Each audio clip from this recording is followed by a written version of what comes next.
Welcome back to another special edition of the Let's Talk Habs with the hockey coach Guru Code Frenchie. Tonight we have a special guest going to join me in the next couple of minutes.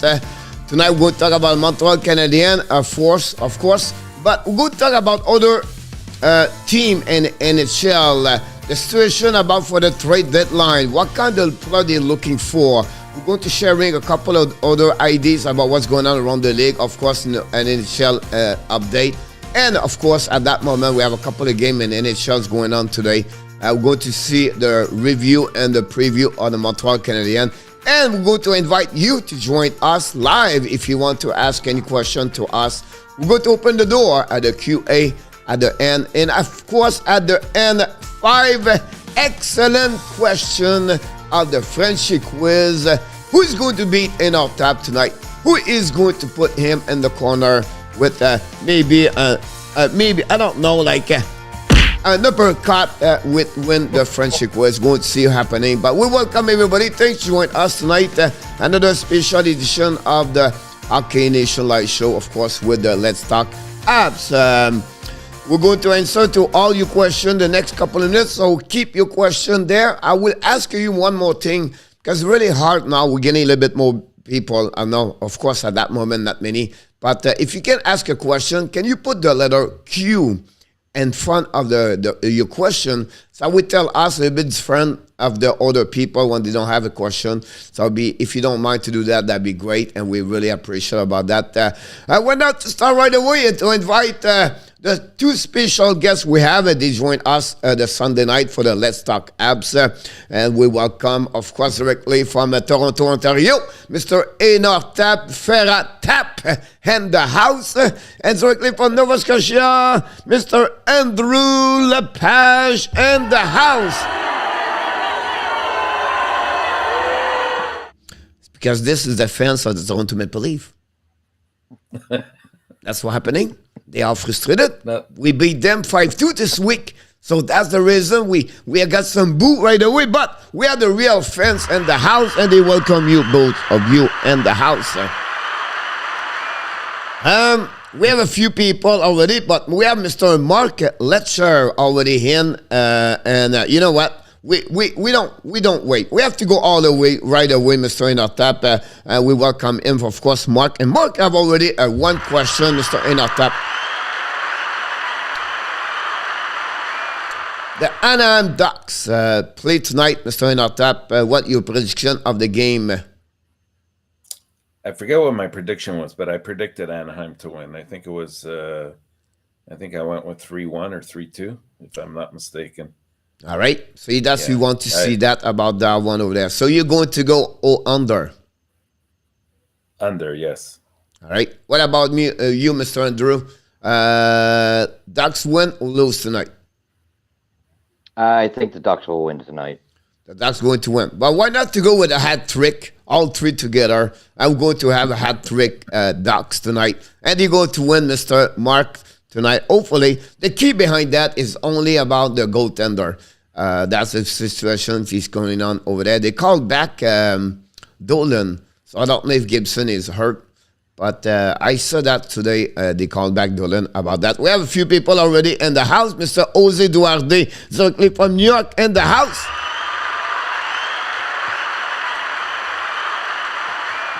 Ron with Kings 20 is with us tonight. Thank you so much. He went out from Utah. Matt Gonzo, welcome back. Matt, he was with us last night at midnight talking about hockey, really knowledge about hockey. By the way, he's the new subscriber of the Hockey Nation Live Show. He's the defense of the Ottawa Senators, so all mixed together we'll welcome Matt with us.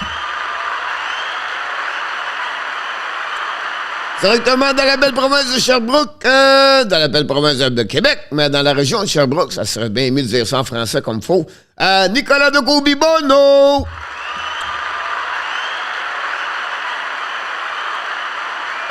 Nicolas, non, j'ai pas vu tes questions, malheureusement, ou tes commentaires. The Insider Colorado Moderator, Insider the Vegas Golden Knight, where we go talk about them the next 47 minutes, exactly. We're on the time tonight, Mr. ENORTAP. That's not happened a lot. But Mr. Adam Berger is in the house, swimming in the water. Hi to Coach ENORTAP for Jose. Welcome. The collaborator RJ Calabro Sport is with us tonight. And we have already bad news. He said Islanders 1 and the Ducks 0. But it's all right. It's only early in the game. So here we go. Already a question because Mr. Roger Delaney is with us tonight, one of the biggest supporters of the Hockey Nation Live Show. And he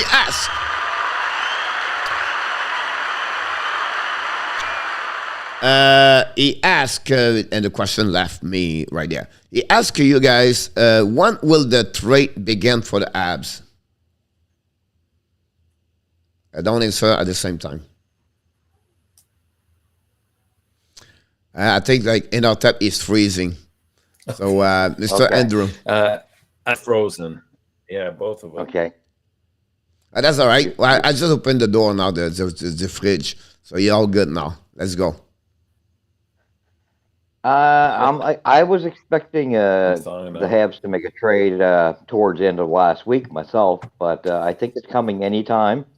And I honestly think it's going to be the first trade we make is going to be Ben Sherratt. That's my estimation. I don't know about the other fellows. I know there is rumor that the Flyers are now interested in HP, but from what I've seen offered, I think we'd be making a mistake to just bite.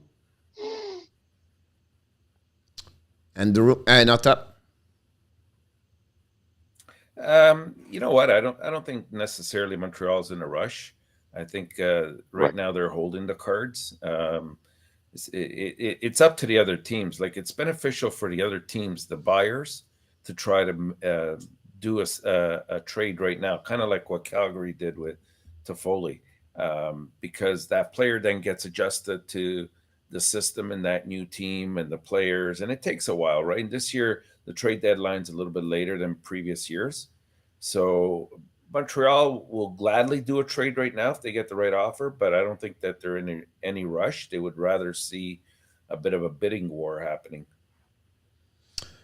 All right. I will just try to answer always behind you and to fix what I believe it is. So I don't want to be, repeat. Oh, yeah. But here's the situation, Roger, about the rumor about Flyers.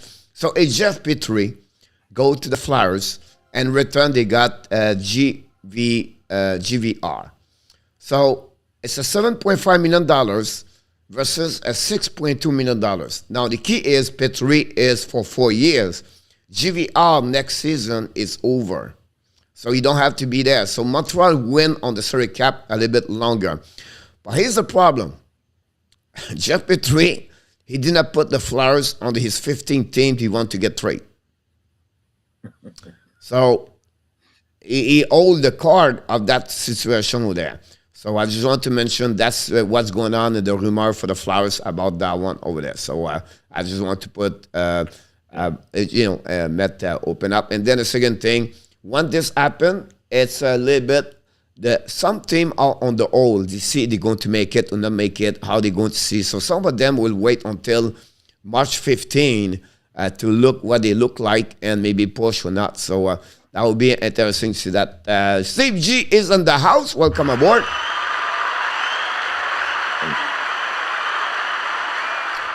Nicolas checked already the standing. Not Nicolas, Adam said, if the Ducks win tonight, 1 point behind the Vegas.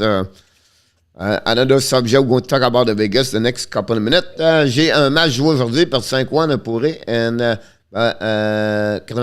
regardez, 15 matchs, pas marqué les autres. Ouais, ça va pas trop bien, mon Nicolas. Il va falloir que tu trouves quelque chose, trouver une solution. Demain, être une pratique. Parfait. Fleury and trade Toronto, is it possible? ENORTAP. Yeah, I definitely think that there's an opportunity for that to happen. Whether it will is it's a bit dicey. I don't know. They'd have to really be creative with the cap. I know the Muzzin's on the IR,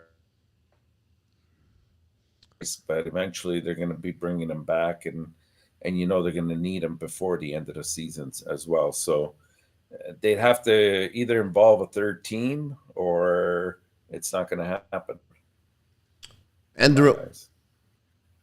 I honestly don't feel they're going to go towards Fleury myself. I honestly think maybe there's another goalie out there. I don't know.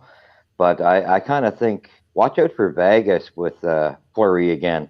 Seems like with the situation over there, they're not too content with what Robin Lehner has done over there. And there seems to be some, talk going on that they would be interested in welcoming him back for the playoffs. Yes, possible. I want to thank Mr. YT. I call him Mr. Turtle because he always put an emoji turtle when he show up. But he just signed, guys, a 3-month super chat, a member of the Hockey Nation Live show. So congratulations and thank you, Mr. YT. New member of the Hockey Nation Live show. He was already a member. I think he's just renewing, so that's great to hear that.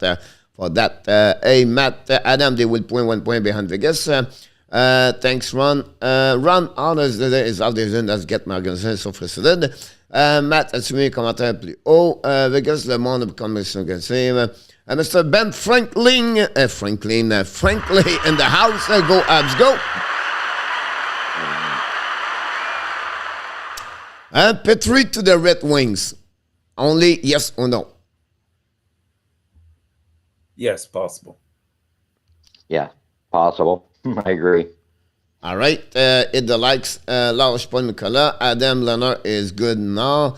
Matt goes, ce que je fais. Run by weekends. On them. Very fine. I agree. Run. I coach ENORTAP. Andrew in chat. And we talk about the man from the shack, the man from the fisherman. We talk about Mr. Danny T and the house. Hey, Danny. Talk about the man. Stay with me and Matt Gonzo until midnight last night. I'm talking about Luc Lafortune. And Luc said to you about this. Would Fleury agree to be a trade? Yes or no? Yeah. Yeah, I think so. He's at the tail end of his career, so if he can get a cup somewhere, why not? Another crack at it? Yeah, I agree. Yeah. All right. A discussion between Adam and Ron after situation in Vegas for tonight. Of course, tonight, guys, is about the Montreal Canadiens. I have about a couple of questions, everything like that. After that, we're going to jump about the situation around the league. So it'll be about 30 minutes talking about, well, maybe not, but we'll see happening that. But we're going to interrupt every time we have a question in the chat. We're going to stop by, everything like that. We invite everybody to click on the likes. And of course, everybody is welcome to sign up to ask questions at any time. And Matt talking about the question, Zadina for Petry, is it possible? Yes or no? ENORTAP said no. I don't think so. The conversation or the rumor was there at some point, but I don't see the Red Wings are really loyal with their draft pick. They wait a lot before they trade someone now. Petry can be in Detroit, yes, at some degrees, but to get for Zadina, I don't think so. Roger, great question, because that's the one I'm going to talk a little bit more. Would not trade help Habs to tank legitimate? Do you believe if they trade that we're helping them to tank? Yeah, I think it would. Yeah, 100%. Yeah. Yeah. Round with Kings, Shara is out tonight. All right. That's good news to hear that. Danny said, I kidnapped Ammon on my way to Toronto. So Ammon now is on somewhere between Orleans and Toronto. We'll meet the FBI on the case of the situation. Danny, thanks for the end. Okay. We're going to check about this a bit later. Let me get this straight. Danny can't catch any fish, so he kidnapped salmon. Yeah, that's what happened about Luc Lafortune said Petry AV contract about that one there. Crazy game last night, Danny, about the Toronto versus the Detroit Red Wings. look, we're going to talk a little bit more about the Montreal Canadiens. Of course, they are on the race of the 5W, everything like that. W last night, Ottawa Senator. Let's get about a 5-minute reviewing the game yesterday. What are you the most impressed? What you think about the game yesterday, Montreal Canadiens against Ottawa Senator? Mr. ENORTAP, you are on the clock right now. Okay, they've been very consistent in their last 5 games. So you can see the effort is there by everybody, not just a select few. Their top line is still doing very well. They're getting contributions from other players as well. But more importantly, it's the defensive style that they're playing. Like when it comes into their own zone, they're playing like a man-to-man system. They're getting the puck and they're not playing around with it. They're clearing their own zone very quickly. The forwards are coming back and usually meeting them at center ice to receive that outlet pass. Or along the boards if they're playing a different system in the middle. So and that's helped the goalies, right? Because they haven't had to handle as many shots as in the past. Andrew, sorry. Yeah, I see a major improvement with the man-to-man system in their defensive zone. It's definitely the system that they play much better with than not knowing what they were playing before. I noticed an incredible difference with the wingers coming back to help out the defensemen get it out of their zone. There's a lot more work, teamwork, getting it out. And I also noticed that there's a nice change. Instead of playing too much with it in their own end, they are getting it up the boards. Whether it means an icing or not, they are getting it out. They have the odd time they don't clear it, but the team is playing 100% better right now. I'm a little concerned though with Gallagher. I really think something's wrong with him in the lower body section. He's just not skating right. Yep.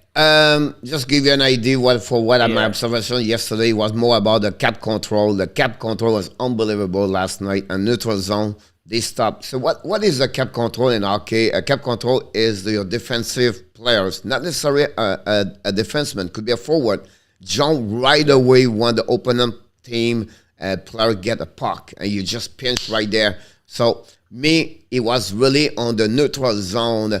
If he was not forward, he was a defenseman. It was constantly that where that was happening. This is you cut the rush after that, and I see always a lot of play like that. And then when you do that, you want to be sure you have another forward is coming very quickly to pick up the puck or to battle for the puck after that. So that would be the big shame. Of course, the man-to-man on defensive zone is great, but is the breakout is better.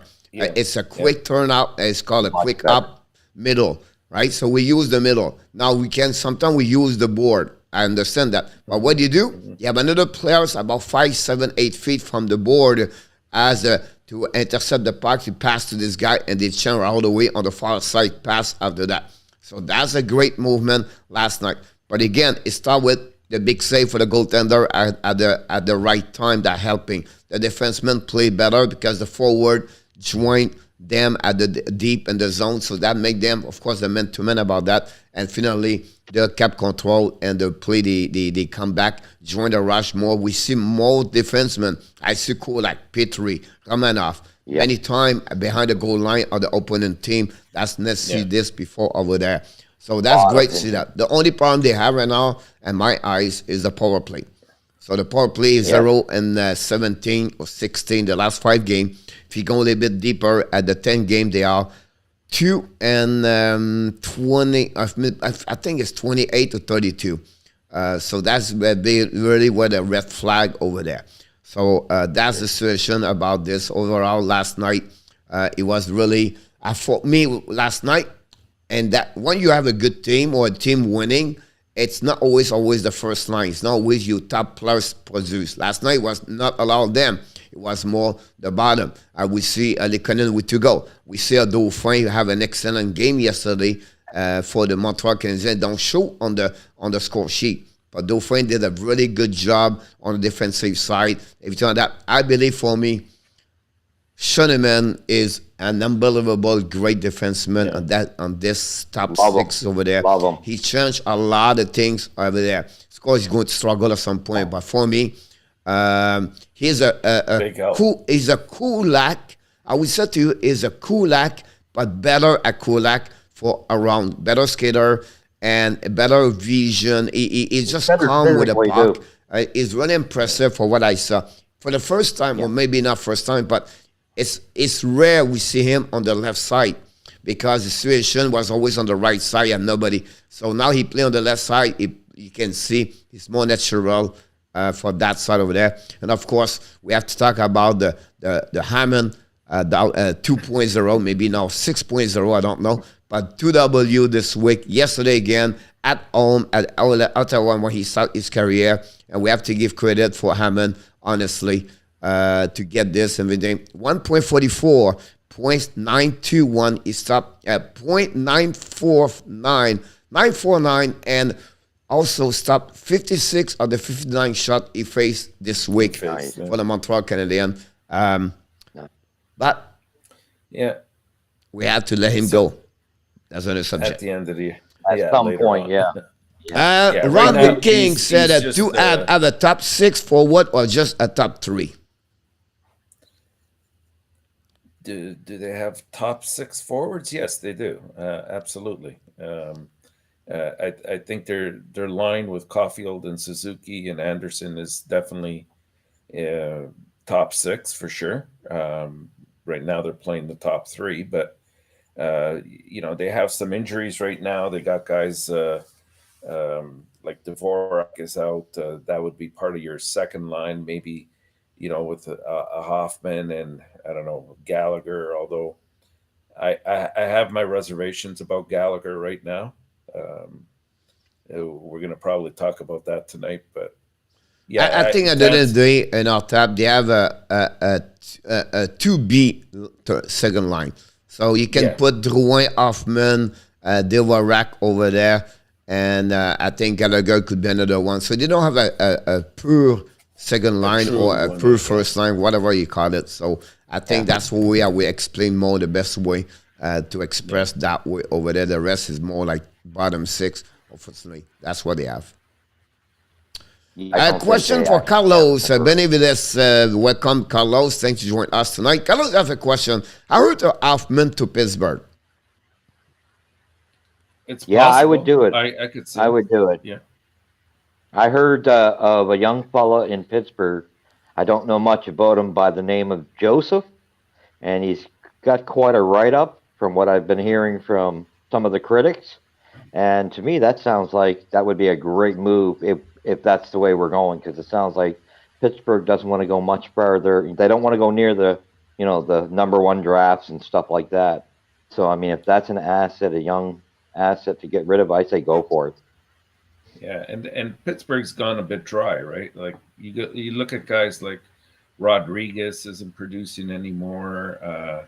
Even Gunsel, his production's gone down a little bit. Malkin, ever since he's been back, I mean, he's contributed, but nowhere near at his pace before. It's really just the Crosby line that's producing. Yeah. So to bring somebody like Hoffman to help out even on the power play, it makes sense. Whether it happens, who knows? Yeah, they talk about the Hoffman at the end of the day, it's just like let it go, the money, salary cap, right? That's like I call this like a trash salary cap out of the lineup. They talk about Pierre-Olivier Joseph. He was a 2017 draft by the Arizona Coyotes and 23rd overall pick for them. I never played over there. Was traded to the trade with Phil Kessel, if I can recall it. In return, and he played a couple of games with Pittsburgh last season when they missed a lot of injuries like Marino, Letank, everybody, and but he have a difficult time to play in NHL. The problem with that part I would say to you is a left defenseman, so that's another LD. But at the end of the day, you just put another $9 million out on your salary cap for 2 years, or $4.5 million out. That opened the door for that part over there. So for me, at the end of the day, it's a good situation if there's one about that over there. Luc, c'est Danny, arrête de faire des trous au Scotiabank, pas de poisson là. And Luc Lafortune said, Danny, start to make some hole at the Scotiabank Arena. There are no fish over there. That's a good one over there. For Ottawa Senator, what else is possible to pick up at the next trade deadline for help the second line with Zaza Formenton, Kevin Fiala, Clayton Keller, or others? So the question, I will resume what Matt said. I think is a great question. What do you do if you are an out GM for the Ottawa Senator? If you are GM right now, what do you do for the trade deadline? Are you active? Yes. If not, are you waiting? If you're waiting, what are you going to do off summer? I think they don't have to panic because they're not going to make the playoffs. If the right deal comes along, fine. But I think that if they truly wanted to, they can wait till the off season. They really, for Ottawa, they got to just work on their defense. They got a great forward group there. So if I was them, I wouldn't be in a panic. ENORTAP. Yeah. They got a great core of young players, and they just have to sort of come into their own. I mean, they, like a few other teams, have been really hit with injuries this year.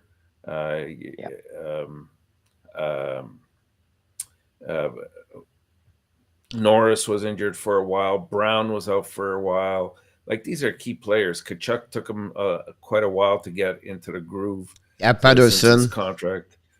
Right. Pinto. Pinto as well. Like, Colin their White defense is decimated. Their defense, and so they have a couple of good defensemen. They're actually not a bad core of defenders, but the guys they have out there now, the ones that played against Montreal, they were not very good. No.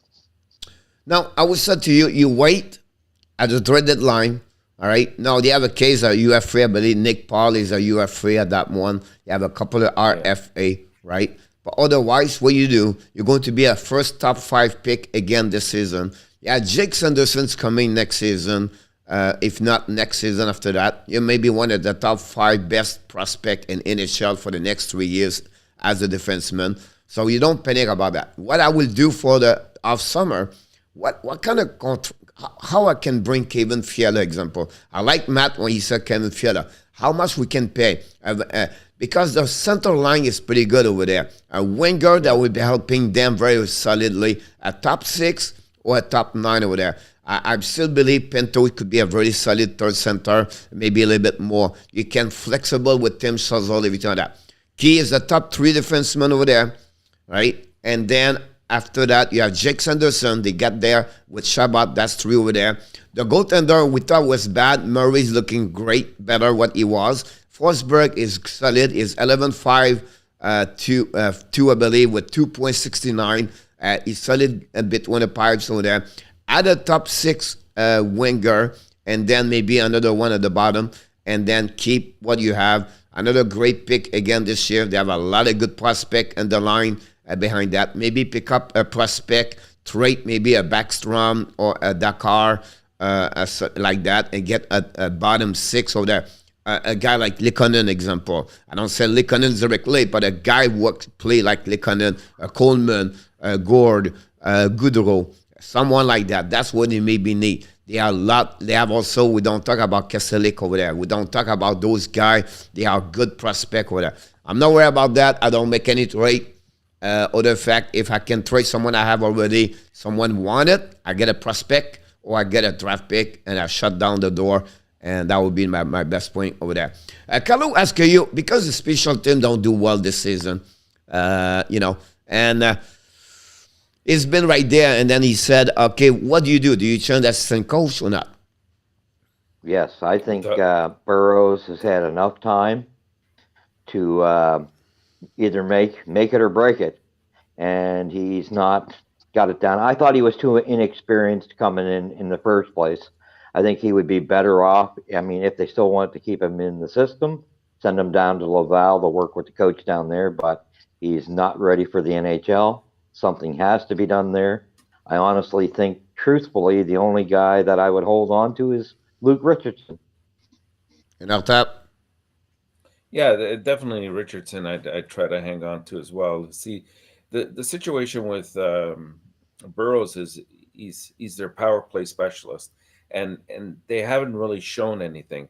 And Martin St. Louis, that's also an area of specialty for himself, besides being the coach and being motivational. So I can't see, maybe I'm wrong, but I can't see that relationship between the two down the road working out, and St. Louis taking a system that maybe he doesn't believe has worked and continues to not work and implement it. At some point, he's going to say, thank you, but no thank you. Now, I don't think he gets fired. I think he gets relocated within the organization in some fashion, but yeah, possibly, and then work your way up that way. St. Louis very close with Lidowski behind the bench. If you look about him, they talk a lot together. Here the point on I would not blame Burrows. Until Montreal does not get a quarterback at the blue line, you cannot have a great power play. That's the first thing over there. Petry does not play very well on power play. Chariot can be a power play. You can accept Whiteman, but he's not a quarterback like level at Hosey, Edmond. You mean like they don't have that kind of the power play like that over there. We lost the Weber shot. That's not help over there. Caulfield is at the point, but he's not have that kind of shot over there. I don't think so. He's a great one-timer right away. Well, I don't see it a lot this season. So they have Hoffman to other side. He should get a bit better. So, and revenge, I just said for Alex Burrows, could be not him. But again, I don't want to give him all the blame because until you don't get that kind of quarterback like Tyson Barrie, Ekblad, or, the one can generate the offensive, the puck movement, everything like that. That will be hard for the Montreal Canadiens about that. Burrow is the next out in Montreal, like Leverson said 3. So that is, as you said, a shame plan with Toronto. Gallagher is playing with Dauphin, a big step from Dano.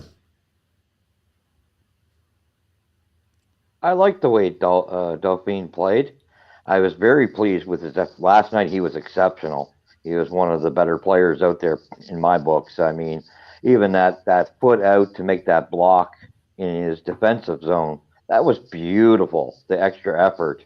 I like him there, but again, I still point to Gallagher. I'm really concerned. I don't know if he can stay with us. I really don't know. There's something really wrong with him. You can see in his body mechanics. Yep. Don't forget, guys, to click on the likes. That'd be great if you can. We have about like 30 people and only 23 likes. If you don't mind to click on the like, that'd be great. It's right there at the top at the top over the head, the ENORTAP. I'm always scary about the like can fall his head, but we're holding the like very well so far. Welcome, Mr. Jeremy N. Thanks for joining us tonight.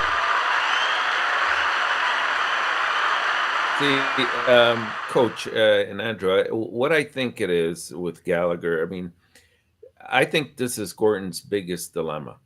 Of all the players this year, this is his biggest dilemma because this guy epitomizes what the Montreal Canadiens are in terms of heart, in terms of effort. Like there isn't a shift that he takes a break. He goes out there and plays tough.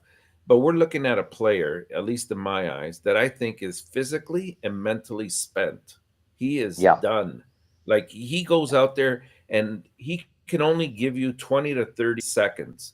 After that, you can tell he can't keep up with his team players. And that's the problem. Right now, they have to make a very hard decision. As much as, I would definitely put a C on his jersey.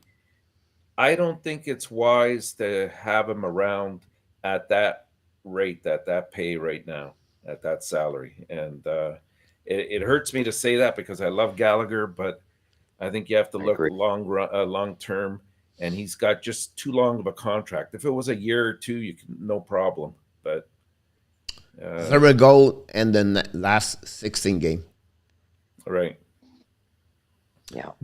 Back to Roger. Do you think they have any chance of giving a success and we could be recruiting an American team, especially in a warm climate? I think St. Louis, he's going to be offered the full-time coaching position at the end of the year, in my eyes. I think he wants it to. I think that he's like anything else in his life, he's looking at this as a challenge, and people are doubting him. That with the lack of experience that he can do it, and so that's going to motivate him even more to want to be here and coach. I think it's a perfect match. Yeah, I think it's a perfect match. Yeah, don't go nowhere. Matt said and the last 15 games, he said they don't allow two goal more each game. I don't know about this one, but what I would say to you, Matt, and maybe you guys, Ottawa looked like Arizona. When the puck drop, until to the end, when the horn at the third period, what you saw is a team never stopped to work. They always constantly work. It's no matter, it's a 4-0, losing, winning, they come back and they go there. Unfortunately, the lack of the depth they don't have right now. I saw this yesterday for the first time for the last 1 year and a half, maybe 2 years. Yeah. I see a team right now have nothing. They have no Shabbat, no Norris, no Pedersen, 3 Ps, very important, and then Pinto in the back. You can see they was really hurt, like Kessel. Kessel have to play with Tierney yesterday, I believe, and a Shabbat at almost at 27 minutes per game affects, of course, the defense. And when you have only Olden, Zab, I see a team right now, but they're hanging there. And they're only one shot to tie the game, and that's who they are. They don't quit. And I think we don't give enough credit for DJ Smith behind the bench. Smith is an excellent coach over there, and for what he has, he does a good job for the Ottawa Senators. Jose said, anyone think Phil Kessel go back to the Leafs? No. I can't see that. I will consider his question. What do you see, or do you believe Phil Kessel can trade? If it's yes, where? If it's no, all right. Well, he's Pittsburgh. A UFA at the end of the year, if I'm correct, right? Yeah. Yeah, so I could definitely see him go to a contending team. Maybe somebody that needs that third line scoring to go with the checking. But I don't know if Phil would be the answer. I don't know. I could see him going is my answer. Yes. I see. There seems to be some interest in Pittsburgh for him as well. Like, it's kind of a toss-up. They're kind of looking at Hoffman and Kessel. So it's one of the two it looks like they're looking at. No Toronto? Possible Pittsburgh? No. I'm surprised everybody here. Edmonton or Nashville? Yeah, I never thought of that. I don't know about Edmonton. I'm not sure about Edmonton. I could see Nashville. Nashville, definitely, I could see. Yeah. I don't know. That person said, Gallagher, heavy contract, I agree, Gonzo, but he cannot play better with Dauphin.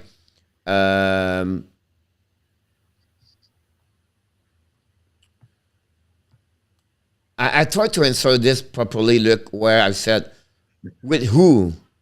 Well, my question would be to look, who do you believe he can play better right now? Right. I don't think it's the case. I think he's fortunate that he's been with Dolphin. I think he's just, again, I reflect back to the mechanics. He's had hard nails on him. Great heart and soul. I love the guy. But there's definitely something wrong, and I think he's spent. I don't know what's happened. Taylor, welcome aboard. Thanks for joining us.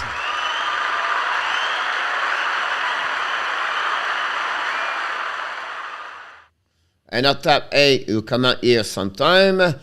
We agree. Look, we like this up. Patrick Spino, welcome aboard, Patrick. I believe I saw your name before, but I cannot recall it. If not, welcome aboard. If it is, welcome back. Canadiens are winning now. Even and thinking we're bad. What do you think about this? I think I feel I know what I understand their feelings, but at the same token, I think they're trying to destroy that culture that they had there of the lack of effort. I think really that's what they're working on right now. And trust me, they still can tank. If we end up getting rid of several defensemen here, in the next before the trade deadline, we can still tank. ENORTAP? Yeah, I agree. I think I understand what they're saying, that we want to try to tank to get the number one pick, but you got to keep in mind that that's not the right mindset. As Andrew said, you gotta develop the proper culture first, a winning culture, one that's has players that want to play for you, are having fun, and are committed to the system. Nobody wants to lose, right? And really, like even if they were to tank and they were end up 32nd in the league, the percentage of getting the number one pick is only, I think, around 25%. So No, not even 18. guaranteed that, or 18. Yeah, it's not even that. Yeah, so exactly. yeah, there you go. So it's I wouldn't sacrifice the things that make your future for something, a draft pick, which in the end, yes, right might work out, or somebody else definitely might work out, and maybe they don't work out. All right. Roger Delaney said Zuski faced off 49 points against 56, and last night 70% against Ottawa Senator. Nice improvement. What do you think about Nick Zuski so far this season, including the face-off of what he's talking about?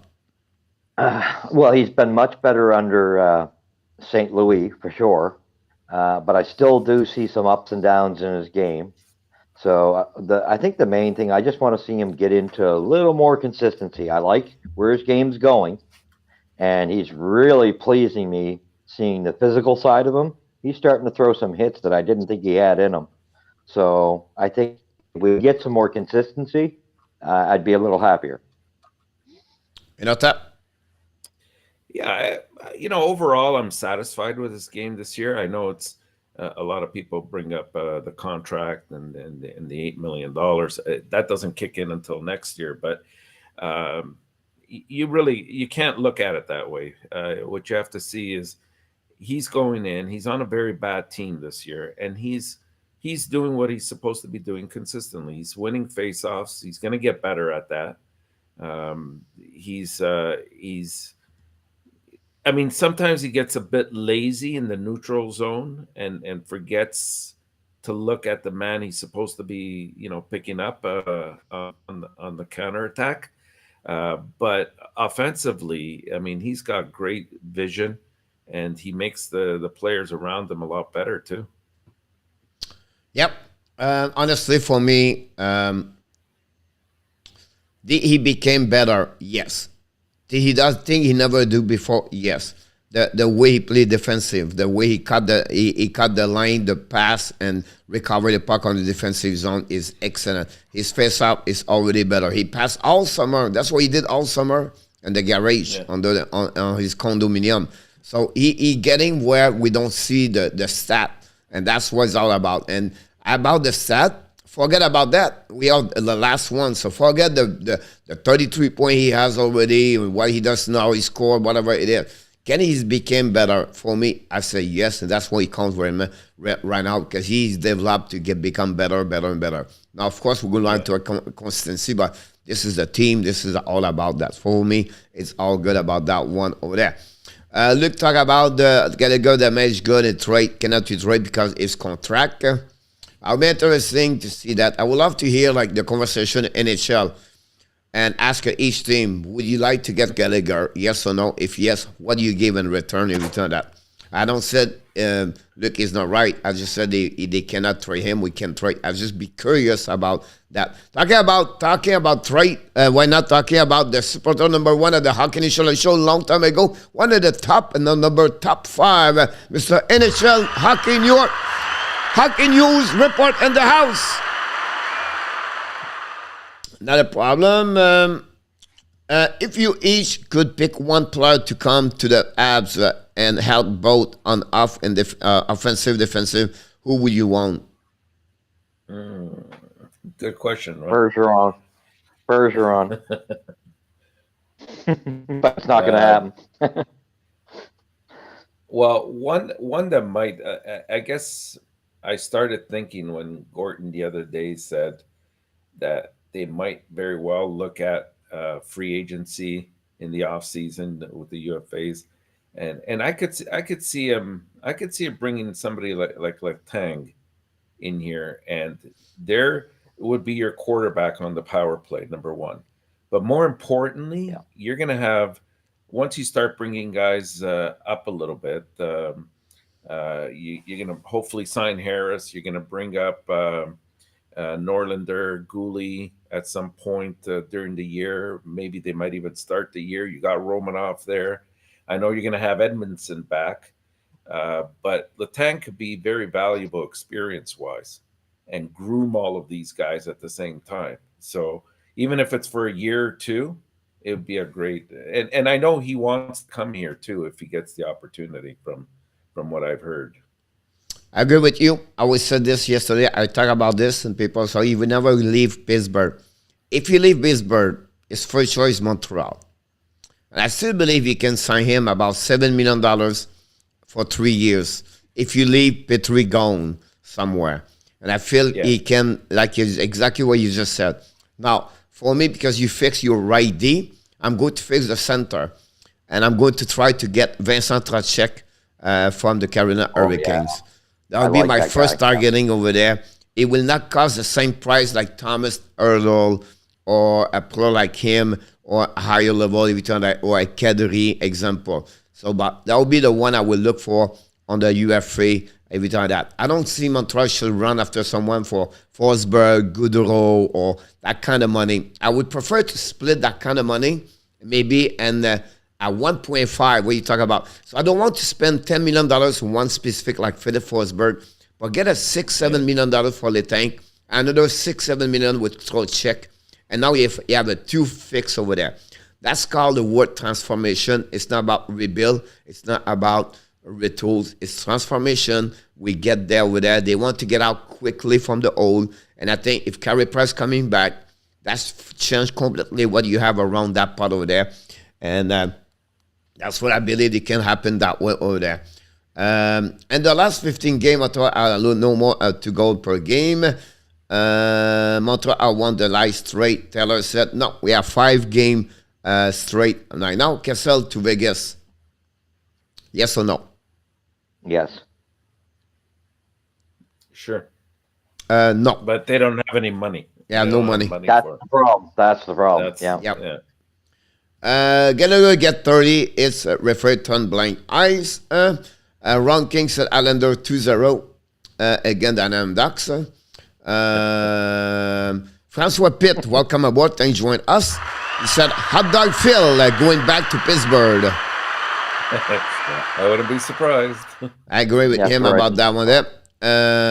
Vegas' third F4 line is awful this season over there. We're going to talk about that in the next couple of minutes about that. Kessel runs a Kessel to Dallas.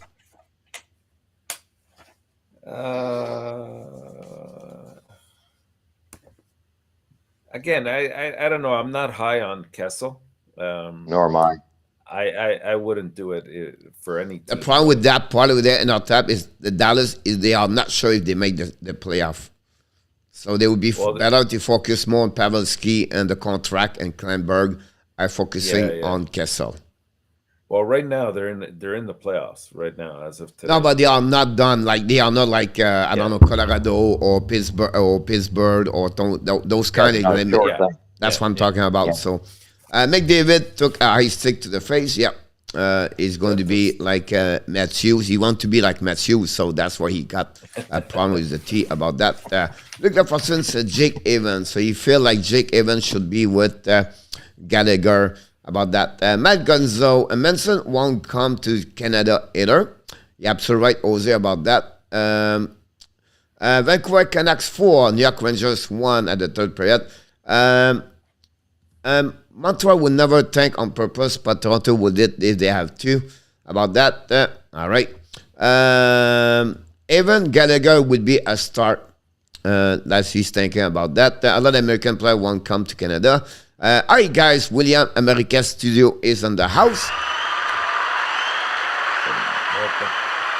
And talking about TH, welcome, Mr. Johnny Larkin is in the house. Thanks to join us. TH. Who is coming from Pont Rouge?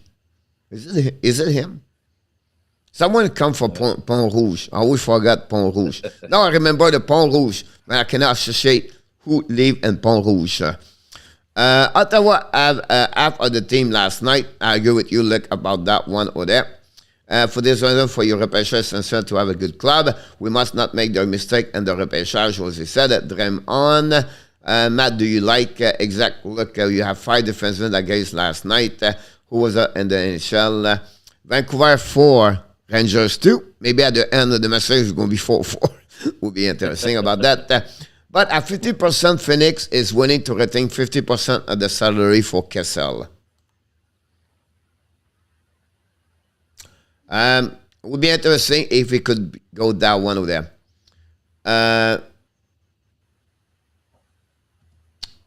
Why would Letang come here?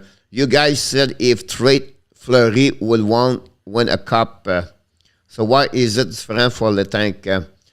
I don't know. We never talk about Fleury in Montreal, Luke, about that one over there. We never talk about Letang during the trade deadline. So I don't know why you try to refer about that one. The Letang situation, look, it's simple. It's really simple about Letang. Letang, if he does not resign in Pittsburgh, he wants to come in Montreal because he's 20 years working with Ken Hughes. He's 20 years with is a mentor teaching him live go in and go out, helping him to have this kind of security and money he make, everything like that. That kind of relationship sometimes, look, is bigger at winning the Stanley Cup maybe, or it's maybe better to what he want, maybe like other friends, like David Savard went to Montreal this season because he want to play in Montreal in front for the family and play for the Montreal Canadiens. That's what I believe Letang would be in Montreal. I don't see Letang want to Colorado. I don't see Letang want to Vegas to try to win the Stanley Cup. He did it. He's already won the Stanley Cup. At this age, for me, it's more about sometimes the quality live versus the quality only winning the Stanley Cup. Compare the guys at 28 years old, at his prime, never won the Stanley Cup. One maybe targeting a better team versus a team like Montreal possible. Again, I'm not right. I assume that's the way I'm thinking about Letang. And I said he was going to sign with Montreal. I just feel if he's not going to Pittsburgh, I feel he will be considered very well to go in Montreal. That's pretty much what I have to compare about that. I think, Coach, I think the point he was trying to make it, and it's really, it wasn't, it's 2 different years we're talking about. He's saying, well, if Fleury were to go to Pittsburgh to try to win a cup, then why would Letang want to leave? But we're not talking about the same year. We're talking about next year for Letang coming to Montreal as a UFA. Because the way we see it right now, Pittsburgh has to make a decision at the end of the year. Are they going to sign Malkin or are they going to sign Letang? They can't sign both of them. You forgot one. Brendan Rust. Oh, that's right. Yeah. Brendan Rust, you have almost like 1 point per game right now. So he's at $3.5 million. What you do with him? He's only 29 years old. So they have 3 on the book right now.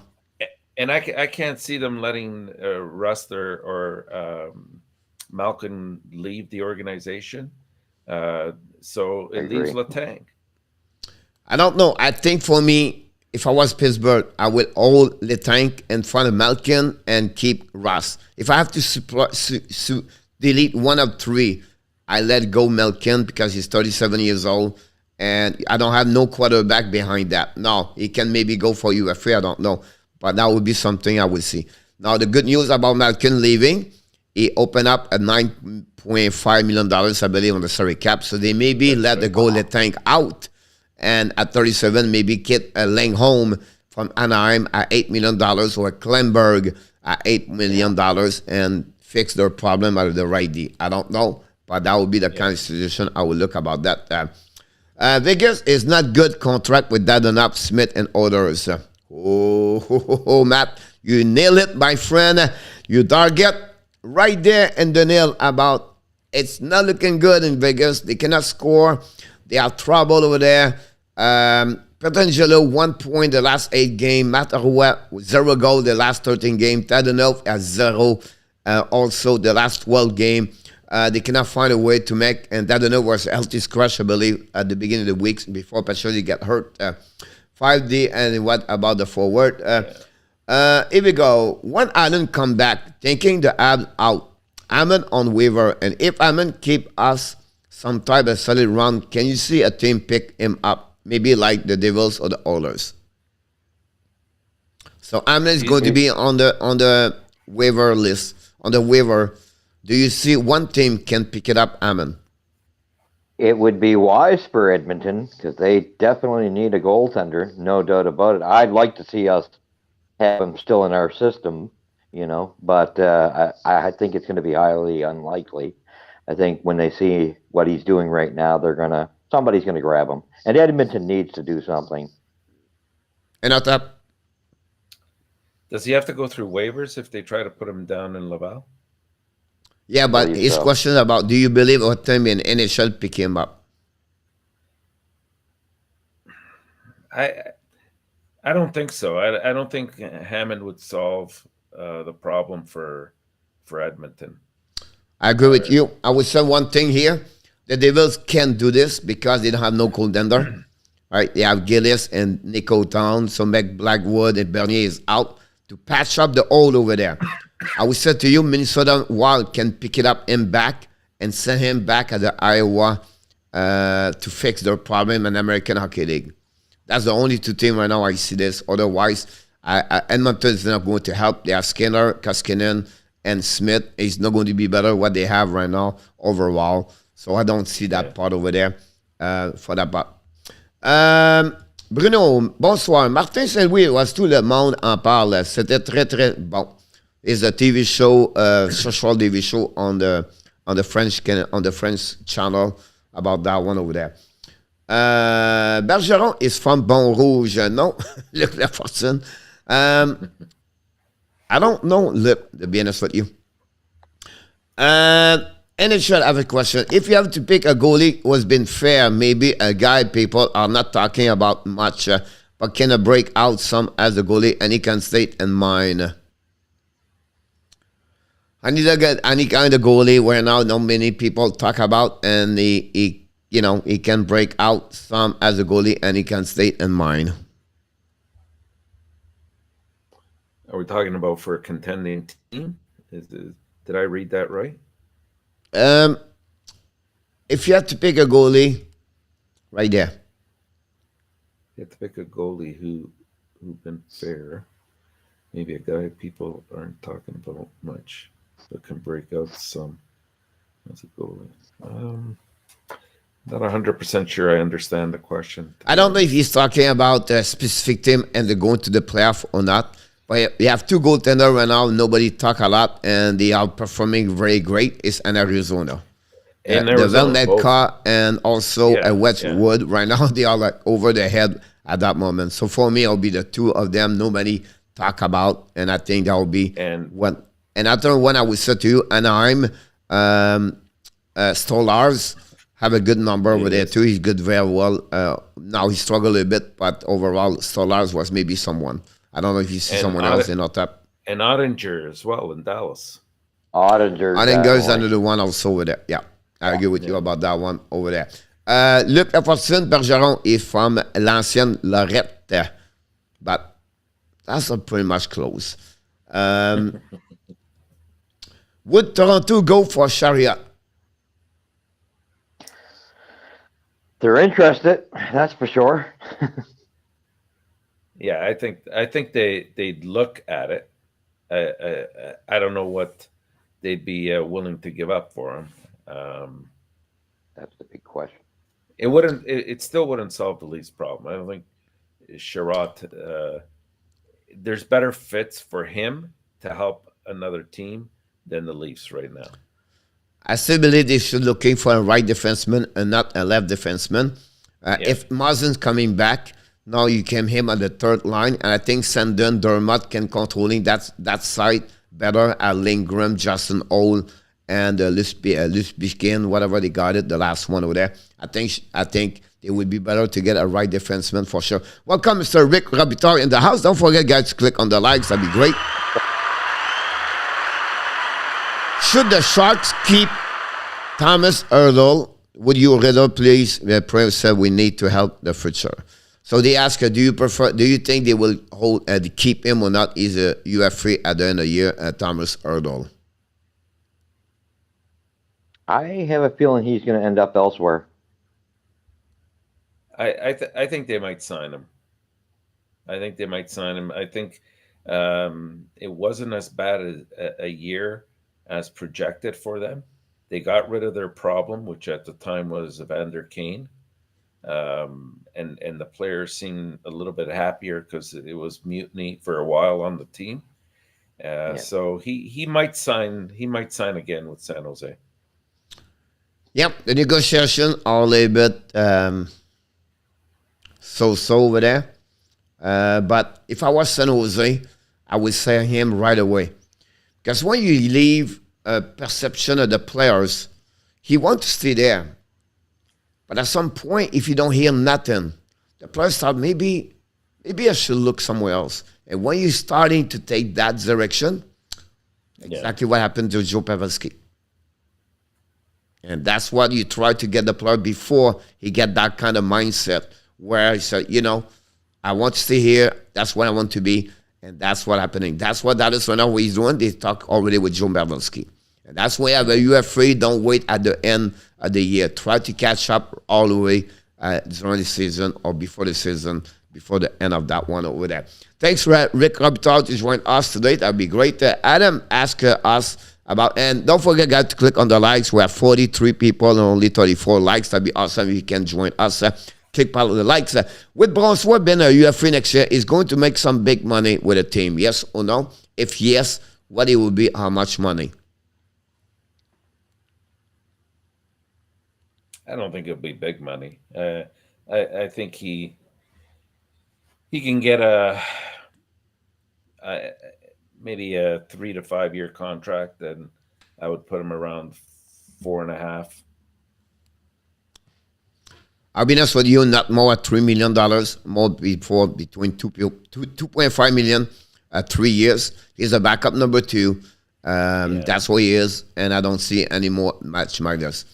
Jake Allen have 2.4, and can you consider Jake Allen to him, right? So a backup goalie make about $2 million now, and because the salary cap is so hard, so tight, they don't want to give money on the backup number 2. That kind of money, what big money it is. So I don't see much about that one there. Directly from Vancouver, Mr. Chad Darlene in the house. Welcome aboard. Don't forget to click on the like, subscribe to the show. We are less of 100 subscribers to reach the 4,000. Look, let I want to win a cup. Friendship is nothing. We'll see about that one over there. If that's the case, you should stay in Pittsburgh. Montreal, Toronto, NHL should allow the following because of the value of the $1. Montreal gave Toronto the 4 best for the 4 was match. Toronto gave Montreal the 4 best. Ben Stan. That's not honestly, Taylor, it's not the way it works in NHL or the way. About that, Rick said abs are right again. And Chad said ENORTAP or Ferrari-tap. Depends how you see about that. Look, he said wrong ENORTAP. I don't know what he's talking about. That'd be clear. He can use it in the making. I've never been more excited about the Abs right now, Rick Robitaille said. But if you talk about this season, yes. If you talk about last season, I think I was more excited in June last season about that. Chad Darling said Abs win. It depends when, Chad, when you talk about, but possible they will win. About that, I would say if the veteran wants to leaving his team to win a cup, no matter if they did or not. I was said if a veteran want to leaving his team is to win a cup, no matter if they did or not. So Nick Lafontaine does not believe Letang will go to Montreal because he believes Letang is focusing only to win the Stanley Cup. That's why he said. I would ask the question, Luke, do you think Pittsburgh's going to win the Stanley Cup? Right. And I think, if Pittsburgh doesn't sign him, I do think he will come to the Habs. I think that's his wish. But I don't know if he, at the end of the day, I still believe he won maybe still at Pittsburgh because the quality life, he would have been there, everything like that. So as a family, everything like that possible. But my point is my point to him will be only thing. He's maybe not only targeting the Stanley Cup. That's my point. If not, it will go only with the best three, Tampa Bay, Colorado, and another team on the contender. He said, I want to go there. That's what, if we're going to see next season where he's going to go, and the reason where he's going. Honestly, right now, we cannot fix the problem or who is right or wrong because we don't know, honestly, until what happens during the summer. The stupidity of the Vegas fan today, fire the board. Welcome in the hockey, Montreal Canadiens or Toronto Maple Leaf style live. I work out 7 days a week. Chad, put it up. Put some up and down. Let's go, my friend. Congratulations for that one over there. Oh, Vancouver now it's 5-2. RJ. Did you see goalie? Did you see goalie? I don't know, Rick, about that. Amen is not moved again. Allen is injured again. Amen is played with Montreal because Primo is not play great with Montreal. Now, Matt, what happening is what you do when Allen's coming back. We expect him to be back in the lineup before the end of the March. Now, it maybe could be all the into the end of the year possible. But if he's back next week on 3 weeks, what do you do with Montembeault, with Allen, and with Amen? So that was the question asked. Felix last chance, so in the house.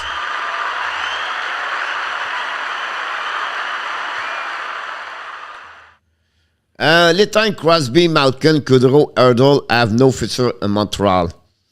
I agree with you, honestly, about Crosby, Malkin, Goodrow, Erdl.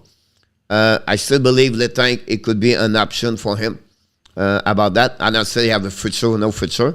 But if Montreal have to looking at defensemen, I think Letang should be considered at some point. Look about that. Again, like I said, for you maybe see Letang somewhere else because only for the Stanley Cup, and I respect that about that one over there for not a problem that way.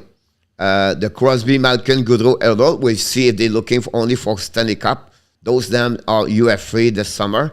And going to see where they are targeting more about the lifestyle or stay where they're at, or they prefer to go for the Stanley Cup. How about Carolina record after leading after 2 periods? About that. How about the Carolina's record after leading after 2 periods? I don't have the stat in front of me, but I'm sure it's pretty solid, honestly. Maybe they have one loss or 0 loss at the end of the day. One of the big ones. Chad is I'm an ENORTAP fan. Chad, the good news is congratulations. All right, Chad. The bad news, you're the only one, but that's all good. It's okay, Chad. It's okay. I got to start somewhere. Thank you. Here we go. Chad, ENORTAP about that one over there. Goodrow is very light to sign with Montreal, to play with Montreal next year. The idol Johnny Goodrow is Martin Saint-Louis, Luc Lafortune. Do you see Johnny Goodrow in Montreal? I don't know. I think we mentioned it earlier. I think it's the price tag might be a little bit too steep for Montreal. Yeah, I think it's too rich. Yeah, and I mean, I like Goudreau, but I don't know. I don't know if he would fit well in the system that we're trying to establish. I mean, he does have the speed. He's very creative, great hands. He can score, but I don't know. I don't know if it's Montreal's the right place for him. I don't even know, between you and me, where he's been teased with, playing with Tampa. Would he want to come to Montreal? Yeah. At Goodrow, I believe he would be if he's moving back in Boston where he was born, or the Flyers looking for him a lot. So if the Flyers can trade GVR and open up some money over there, I think they were targeting Johnny Gaudreau at some point. Otherwise, I don't see him allowed in Montreal anyway right now. The Carolina Hurricanes, guys, after 2 periods, one day lead, they are 25-1-1. Wow. Nice. There we go. It doesn't surprise me. They swarm you. After they have a lead, they just... NHL, you want to ask to cry tonight. I don't know why. But anyway, he asked us, going back in 2018 draft, oh boy, Habs fan, here we go. Who would you pick third overall, Hughes or Tkachuk or someone else? Tkachuk. Yeah, me too. You got it, NHL. You got the answer. Yeah. I have nothing said. And the month of February, Vegas has 1.96 goal a game.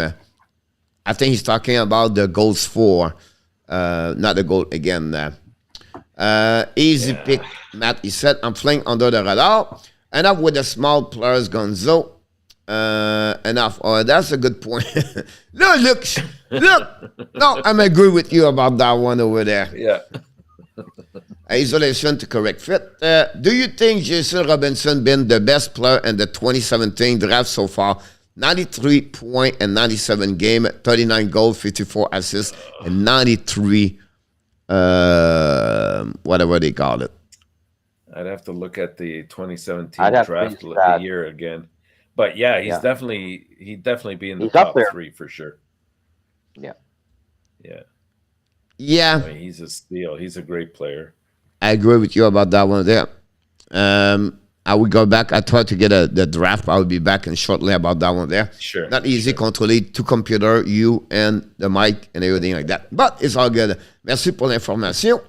I just said to say, not only is this app only, I'm so appreciative for this, but man, this unbelievable hockey knowledge. All right, Rick, I agree with you about the Habs. They're looking great right now. Hopefully, they can consist to win. And we appreciate again Rick to be with us. I love his. I always love this logo, orange and blue for the Oilers, by the way. And then Chad said, "Go Canucks, go!" Surprisingly, are you surprised they beat the New York Rangers tonight? Bruce. Here we go. There he goes. Which goalie can you see lose their job next season and maybe play in another league? In another league, could be. Let's see. Could be one of the Islander goalies. I could see maybe one of Edmonton's. Georgiev, maybe. I don't know. Like today, you're seeing the difference when Shesterkin's not in net and Georgiev is. Oh yeah. Right. That's.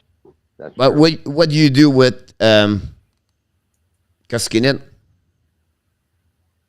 Well, I don't know. How much does he have left on his contract? I want to answer it back to Mr.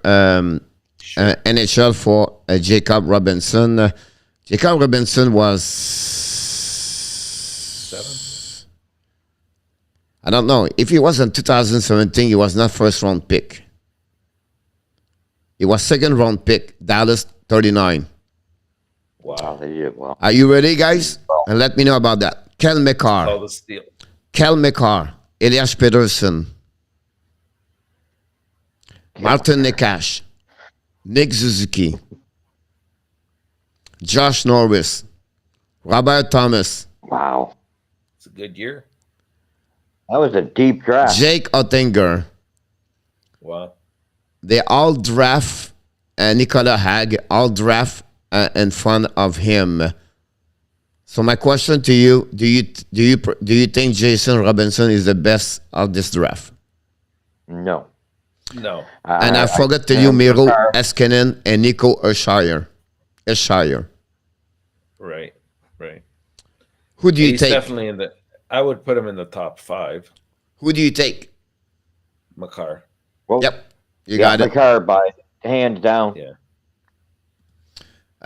Ghost, sometimes you just need enthusiast fans, Rick said about that. Yeah. Merci, coach. Look, he's happy about it now, about that. Chad Darling love the Canucks. Yes, sir, it is. Islanders 2-0 at the end of the inning. The time will look sweet in the Habs jersey. About that, they are checking like each other. Any coach on the hot seat, you think? I don't know. I don't see any changes happening the rest of the way this year, but definitely in the off season. Yeah. I think right now it would be a big disruption on any team. Yeah. Peter Laviolette, Chicago, Derek King, Mike Yeo, and Philadelphia, Dallas Eagles, and Anaheim. How about Florida? Big Bonus and Dallas. What do you think about Florida, Coach? Dave Laurie and Winnipeg. What about Vegas, Laurie won't go. Laurie won't go. So my point to you, there are all the people at the end of the year, they'll maybe lose their job. Yeah, at the end of the year. But the rest of this year, I don't see anything happening. Yeah. I was just talking to me for the end of the year at some point. Yeah. I agree with you. Allen and Monday, great combo. It's like, you know. I like it. Mr. Soler, welcome aboard.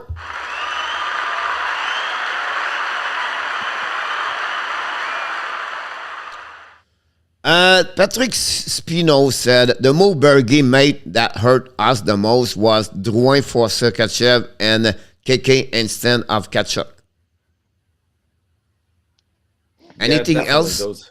Any other trade he makes or something he did not do, he should do?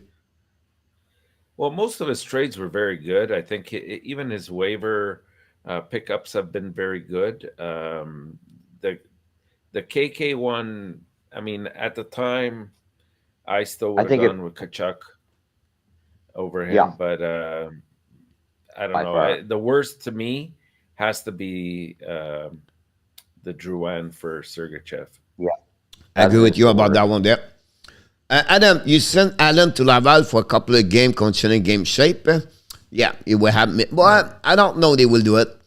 But it will be interesting about that. NHL, would you be surprised if the Habs trade Montembeault? I don't think that's going to happen. I really don't. I think if anything, we're waiting on Carey Price's information. That's the big. Our goaltending situation is really going to revolve around that right now. So I don't think our goaltending is going to move that much, other than we put a Hamburglar on the waivers, and if somebody grabs them, that's really the only thing I can see happening right now, because we're in limbo right now with Carey Price. Yeah, I don't think we're going to see Carey play this year.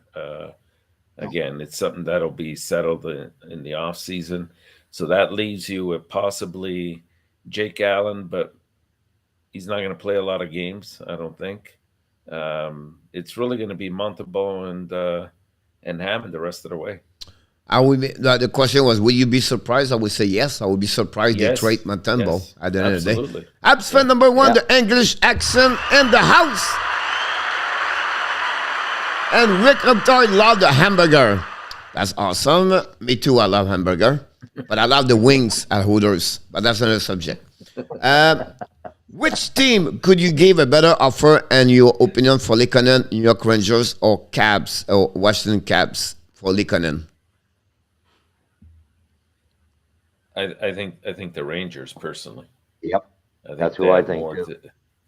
Yeah, I think we also have more pieces over there with New York that Gorton's interested in as well.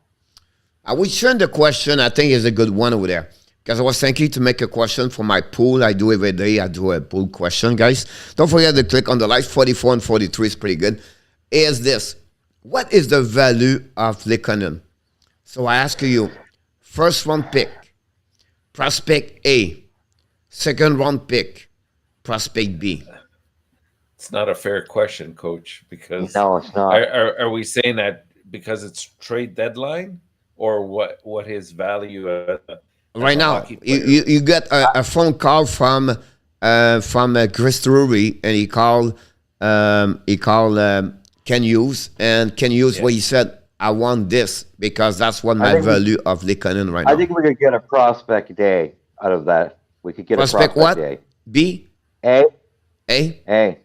Yeah, I think we could really, I think Hughes could squeeze that out of somebody. I think Lekanen commands a number one right now, and It. plus, Yeah. Like if we're talking trade deadline, you have to this is the kind of player. If Montreal doesn't get a trade done with Lekanen, I wouldn't be disappointed. I mean, this is the kind of guy you want on your team. You want him on that third line.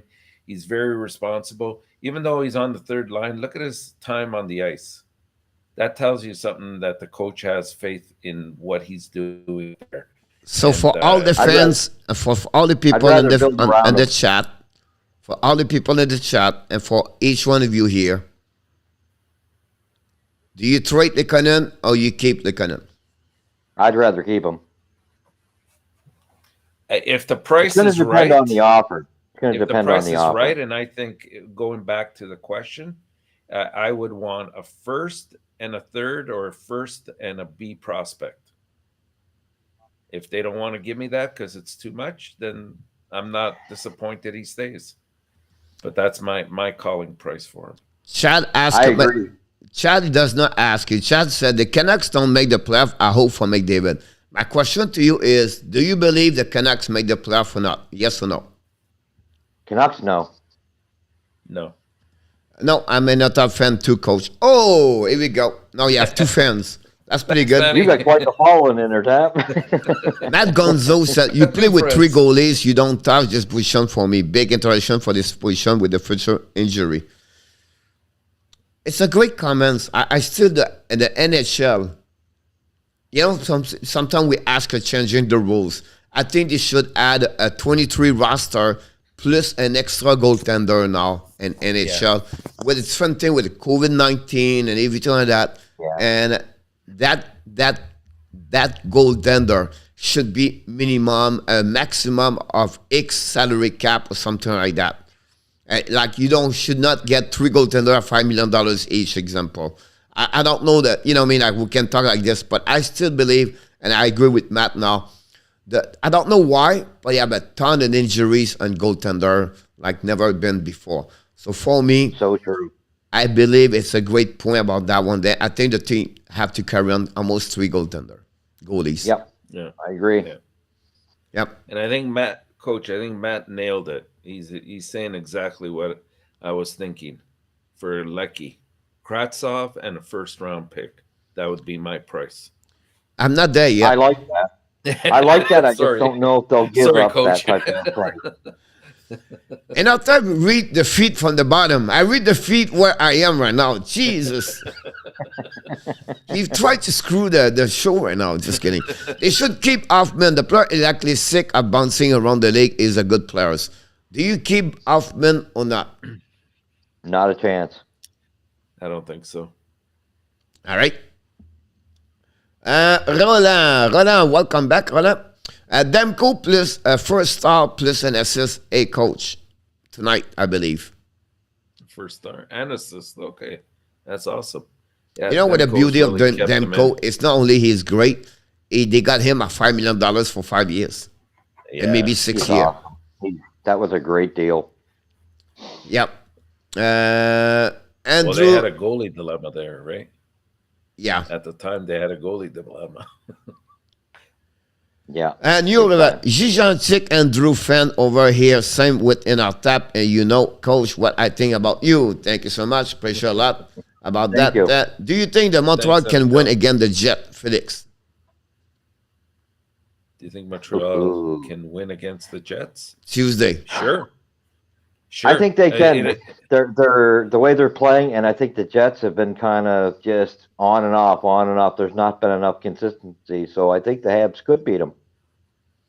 They win today against Arizona, but it's a team right now struggle, unfortunately. Yeah. They don't find the groove, and they are up and down all the time. Matt Gonzo said Temko is a franchise player for the Canucks. Talk about Renault. Yeah, everybody's agree with that about that. Nicolas is toujours là. RG gave some update for tomorrow. Only 3 games tomorrow on the programme.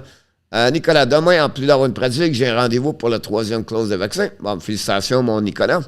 Prends ça bien. Yeah, Danko, number 1 in NHL. Ronald said, I've been said, if the Canucks make the playoff, it should be the Vizina and the Hart.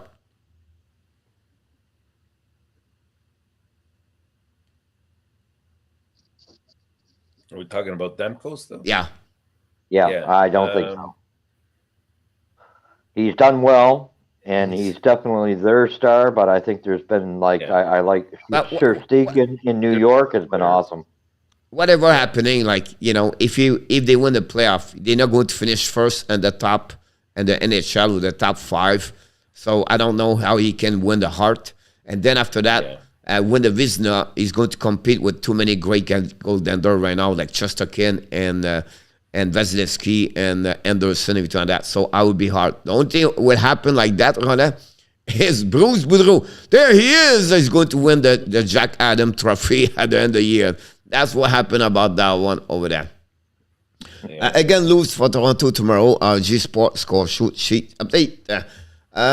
Calgary, Sam, very positive. Goodrow will stay with the team. That's what we expect about that. Matt, for me, Vizina is a goalie for the Russian goaltender Chesterkin. Yes or no in our tap? And you? Chesterkin. Sorry? Vizina. Yeah. He's definitely the leading candidate. Definitely. Yeah. Ken McCall was the 4th in the 2019 draft, confirmed by Kelly. Been so long since Van had a goalie issue. Hammond will drive the Zamboni when Allen come back. I think Team Canada is missing one player for the team curling, so maybe we'll have a chance to get there. Johnny said, any chance we trade Jake Allen by the trade deadline? What could Montreal get for him? I don't see him going. We talked about this earlier. He's got a very user-friendly contract, and he's a very good backup goalie for Montreal, for any team. But at the end of the day, we are back at the same thing, Johnny. Until we don't know Carey Price situation, right? We cannot go nowhere. Right. If I'm in drive the Zamboni, he can still come back and win game against Toronto. That's a good one.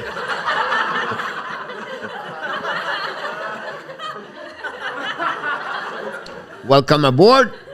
Jake Allen still play you. Try around. Good drill for Toronto.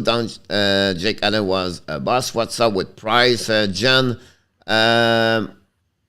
what's up with Price? Is Price coming back? Jan O'Brien. We still don't know what's going on. He was supposed to have a press conference Friday. It was canceled last minute. And well, they made a statement, but they made an update. No information. And it wasn't very much information. No. Ron said, let's say Price retires during the summer. Is Allen an automatic keep, or do you look for somebody else as a goaltender number 1? I'd most definitely keep Allen. And you are going to have to probably, although Montembeault could do the job as a backup for him, but at the same token, you are going to have to start hunting for your future goalie. Unless that future goalie comes through your draft, but then that takes a while to develop. I think you'd be better off keeping Allen as your backup and trying to see if there's some really good prospects that some team has that are in goal, and trying to get that prospect. He's in Calgary, by the way. I think he's in Nashville, but but I still believe Wolf is better. You think? Yeah, Wolf is very good. Yeah. I won't. I would say to you, run after Jake Allen is this case. If Price leaving tomorrow, he's only at $2.4 million for 1 year. You start the season with him, you go with Montembeault, and then you see what you look like as the team at that moment. You're looking around when he's coming for the trade deadline next year, and now you say, you know what, I can maybe get a first-round pick for him, trade him at the deadline, and then go get a goaltender, a UF3. The good news for the last season and this year, you have a carousel of the goaltender in NHL. You have a lot of goaltenders changing every 2 years or every year right now. Compare us 2 years ago, everybody was stuck with a goaltender. So that will maybe open up an Anderson in 2 years. It would be 33 years old, I understand. But those kind of players got goaltender. The Samsonov at 27 years old, what he looked like in 2 years. So other option like that would be my option for right now. Glad to be here with all these great people. Solar, you're welcome. Why trade now? They're doing so good. Maybe in the minor. Right now they're running on a high because of the change of coaching. They've actually got a good system in place now. They have some confidence, but the problem is still there. There needs to be changes. We are a bad team overall. I mean, we're playing with confidence right now. That's the key, but we need to rebuild. The new trade with Chicago was Bergeron the best trade. Yes or no? His best trade? Yeah. No, for me, I loved getting Weber at the time for Subban. I think that was. I would consider them maybe the best three team, the best three of all the trade. I think the one with Petry could be a little bit long. We're going to know this a bit many years to come. But I think Petry could become one of the good also. But I can see Dano was a good one for sure. Will they send Price to the minor? No, he cannot send him in the minor. Unfortunately, John. At least they send him as a conditioning for 7 days. That's the max you can get by the NPHA. The young player Montreal is played playoff in the American Hockey League playoff. Caulfield and Romanov. I'm not sure about what he said. The young player Montreal is played playoff in the American Hockey League playoff. I think he said, if Montreal finish the season, do you return Caulfield and Romanov and Laval?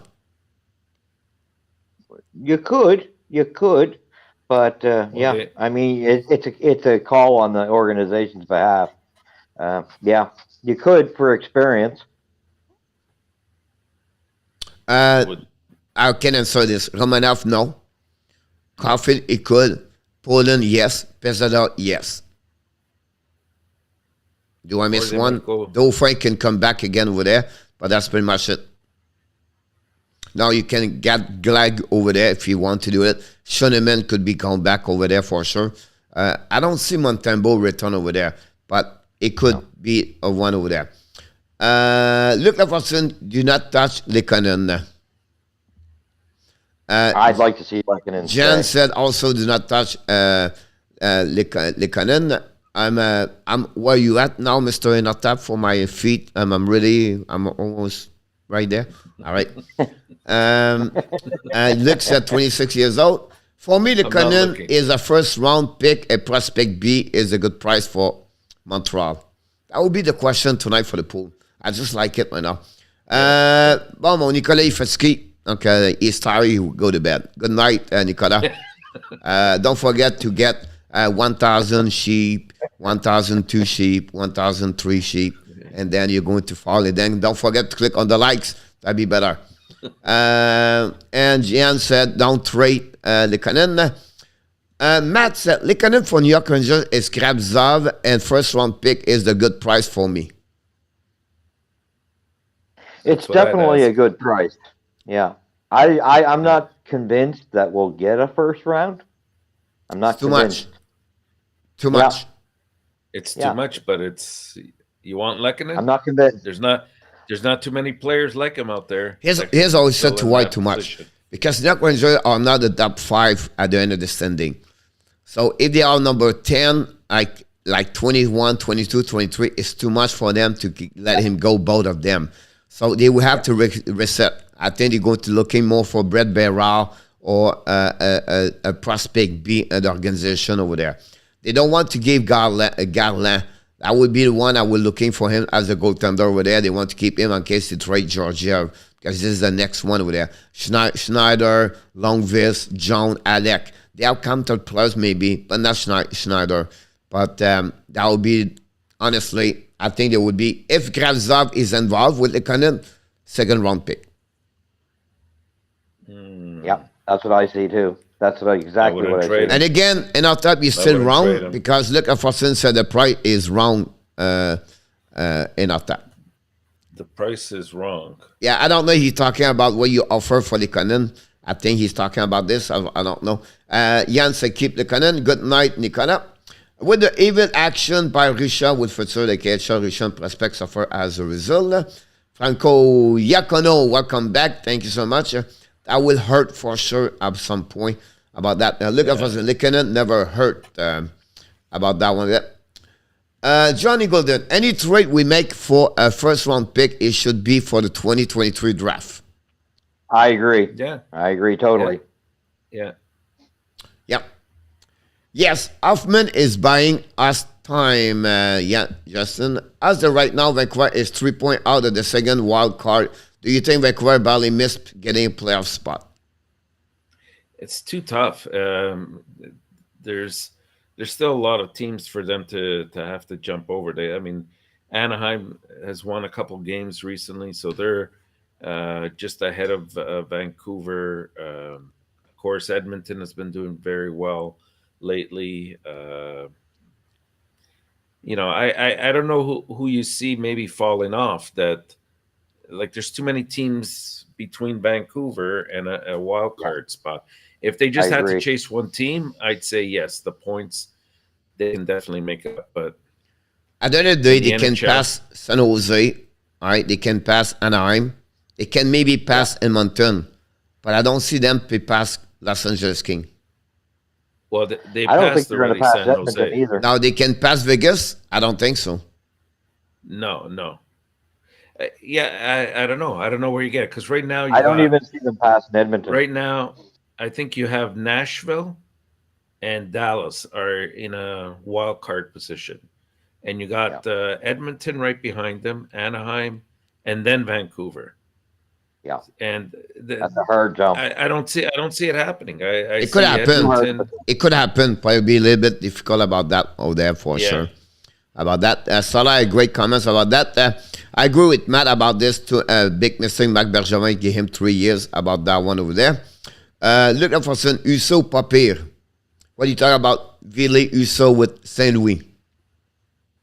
Oh, amazing! He's taken over for Billington. Really, in my eyes, I think he's been much more consistent. He's the future.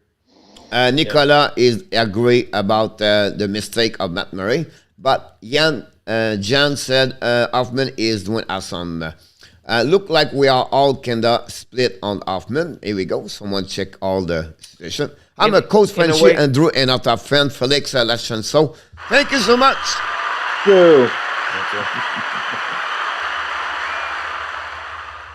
I'm going to repeat again, ladies and gentlemen. It's time to do it.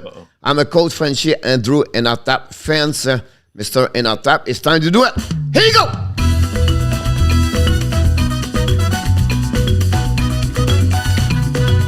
Reverse.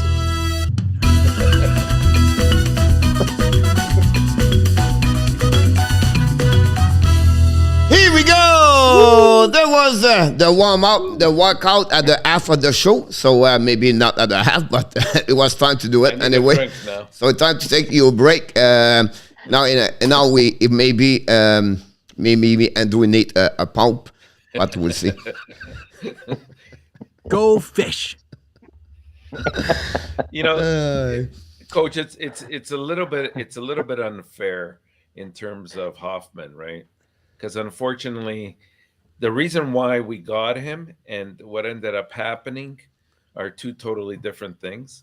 He was just supposed to come over and help our power play and add a little bit of offense, and A, he turned out to get hurt.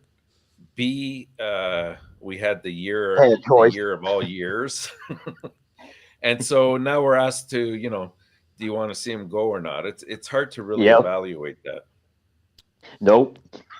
Yeah, I understand with that part of it. I think it's like, honestly, right? If you said what you said, the people thinking everything like that, right?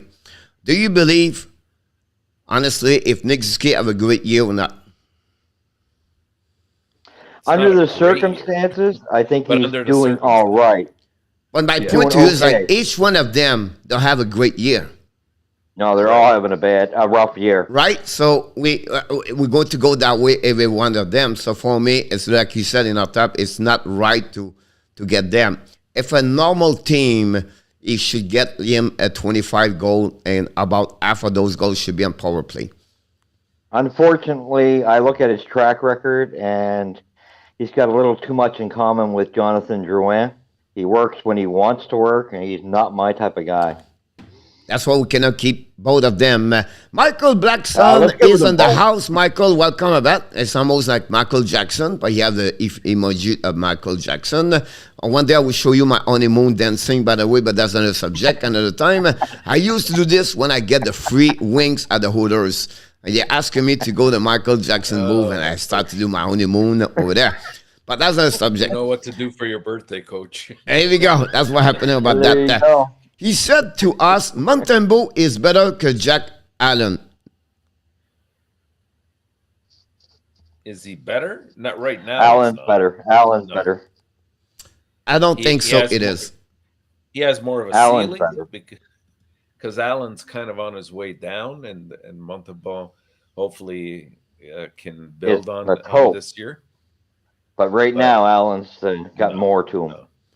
Yeah. I agree with you. Again, he did not show enough consistency or enough game in NHL to show he's better to him. It would take a little bit longer about that. But you talk about a very great veteran goaltender in NHL. At some point was split and maybe one of the best in 2012 or 13 at some point, 14.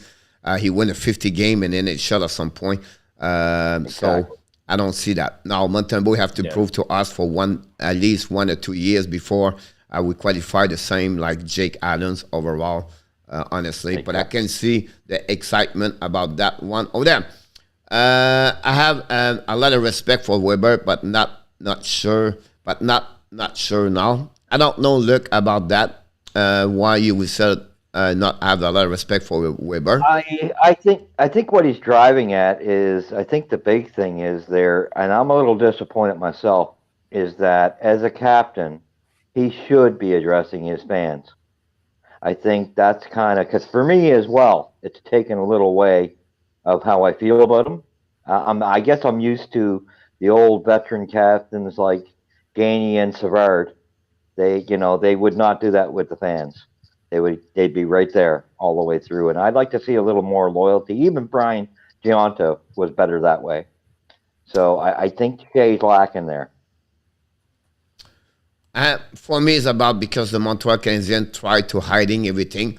Under Marc Bergevin area, it was all hiding everything. He cleaned up the room for the ex-NHL player for the alumni Canadiens was out. He did not invite everybody around. He did not talk to anybody. He was really private about things like that. So I agree. That area follow. I don't want to, but that's maybe. I don't want to make an excuse. That would be my point of view.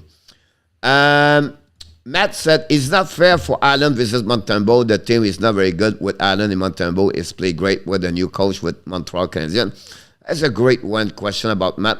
Welcome back, Google account with us. Is it not still a re-app, Jean? Yes, it is. Jake Allen is terrible. We don't Jake Allen about that one over there. All right. I love Montembeault. Awesome. Glad to hear that. And hopefully Montembeault can consider what he's doing about that. Oh, we not say he's done. It's far to be done, Michael. We just said he need more experience. He need to show more for the next 2 years before we put him as a goaltender number 1 or something like that. That's what the point about that. Montembeault should become that goaltender number 1. After Carey Price, yes, I agree with that one. San Jose 1-0. The score, who scored for San Jose? Now it's 1-1. Maybe at the end of the my field would be 2-1. This Angel score, by the way. Clap, Diller. Got out to dance at home too. Salah, awesome. Love the dance move. Kelly, we practice so much. We're getting there, Kelly. It was 2 more weeks. I think we're going to get great about that. First goal for this Angel with a San Jose Shark next. And so, guys, half minutes. Jeez, they just talked about dance about 5 minutes ago. Where I am right now, I'll be here forever. Good luck. Look, Amen is a keep. Look, Fortune said, I'm not disagree with him. With look again, that surprised me. But that's a subject about that.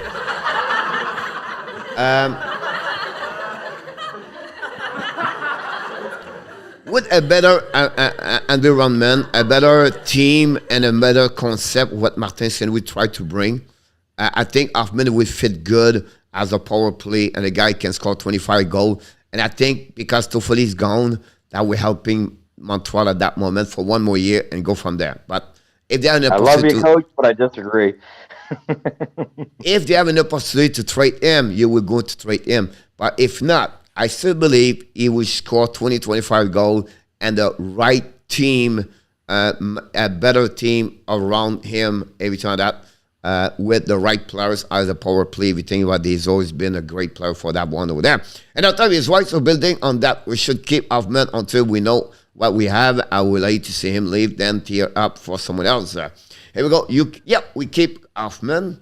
At the end of the day, we don't trade anybody at the end of the show.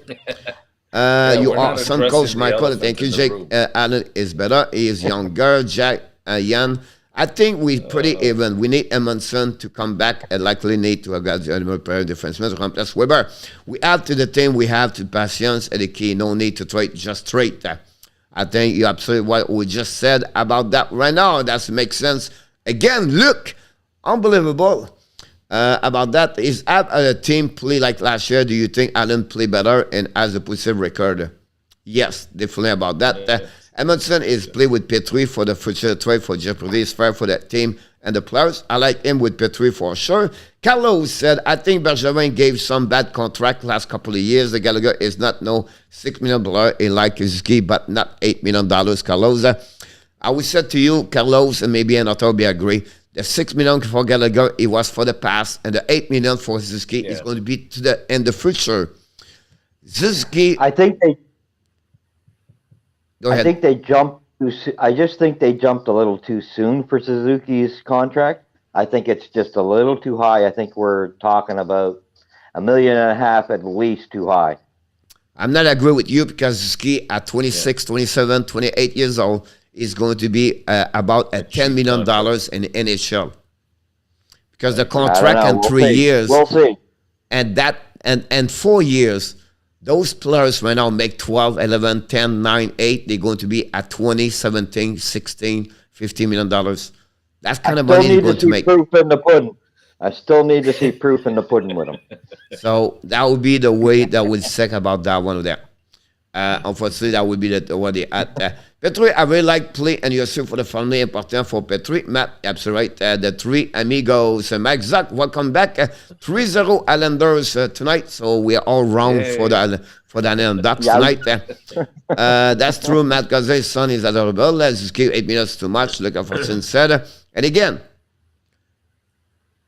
wait until the end of the 8 years. So 9 years from today. Then you go to see if the contract would be worth it or not. Until then, but you have to I wouldn't even say 8 years. You have to start somewhere, and I think they started. Mark Bergevin's famous for it, starting too high. And I think, same thing. We ran into trouble with KK. Yes, we should have had Kachuk, but KK, I believe if we would have negotiated with him earlier, we could have probably got him earlier last year and wouldn't be in the center problem we're having. But I think Suzuki, I'm sorry, he is not an $8 million guy yet. Well, but that's the point. You get the money yet because if you can wait in 3 years, you maybe lose him. Well, I just think they got to be a little more realistic in making contracts. I mean, sorry, you got to prove yourself when you earn a contract. But what about the rest of the league? Werenski, and I can go all the way like that. They all gave $9 million, $8 million, $10 million all summer. And they're usually for guys that are proven. Suzuki has not proved himself to that degree yet. Well, he did have, 65 points last year? Yeah. If I'm not mistaken. That's maybe 8 million is a little bit high. It's not 8 million with that, but I think what you have to look at is a long term. Project this. You have to project it and say, okay, maybe 8 million. Instead of thinking of it as an average, think of it as a progressing amount. So let's assume right now he's worth 5 million, and in 2 years it's at 6 million. In other words, by the time you get to the 8th year, you still accumulated the same total for his salary. Then you'd say, I guess I'm a little old school in the sense that I think you still got to prove yourself first, and I think he needed another year of proving himself before that contract should have been done. Well, you cannot sign him for 1 year. He's a RFA. No, I know, but I'm saying Bergevin rushed that. I don't think Bergevin cared where he left Montreal when he made that contract. I think he knew he was going out. I think honestly, you should have waited till February, and then addressed it. He could have done a bridge contract too. Yeah. Yeah, but again, a bridge contract, how much? I just don't think it's 8 million yet. Yeah. No, I understand. Laurent Dauphin, 8 million, will be dead. Look up Fortune, me too. Don't worry about that. That's why I'm talking that way. Just kidding. Ever heard a bridge contract, Coach? Ever heard of the bridge contract? Yes. Exactly. Of course. Yeah. Coach, I'm wondering about Drouin. We have talked about him, but when he come back, I wonder if he will flourish or bust again. He will still have 20 points and 32 games. Abject Sheffley, that date, 1 March 2022. That's Tuesday. Went right over it. We are coming. Yeah, nothing will happen. We are coming for you, Blake. About that one there. Islanders 4-0 over there. About that. What I say we have to go. We had one interested team in Drouin. Take it. Yeah, exactly about that one over there. We are back at the saloon, everybody. We welcome everybody, and we appreciate everybody to be here. We're supposed to be a show only for Montreal Canadiens, but we can go all the way like that. We've tried sharing everything about that. As Montreal signed Georges Larac for 1 day contract. About that one over there for sure. We like to do at the beginning of this, or we are too late for that one over there. So let's move on quickly about that. Who are they? Because tomorrow we have to do a French quiz. When you see this, name the first players, Hall of Famer, who will be quickly. Like the first one you see Hall of Famer, which player are you thinking? Alex Ovechkin will be. Are you talking about future? No, right now. Future. Right now. Yeah, Alex Ovechkin. Or I'm not sure I understand your question. No, I'm talking about and the one is already at Hall of Fame. Name the first players who come is already at the Hall of Fame. Wayne Gretzky. Because you guys know it's a Wayne Gretzky. Gordie Hall. Gretzky, Goalie R. Michael. That's what we have at that moment. Jacques Plante, Ike Kelly, like Andrew said, Bergeron, no, he was going to. And then we have Gretzky, everything like that. About that one over there. What do you think about Nashville yesterday at the Stadium Series? 68,000 people, 619 fans at the 2022 Incredible. Navy Federal Credit Union Addison Alleyway. Incredible. What do you think about this last night? Yeah, I think that was great. Yeah. Like, how can you go wrong with these outdoor games that brings in so much money for the league? This was the best game ever in NHL history. About the menu, the way they did it, the way they promote it, the way everybody was happy over there.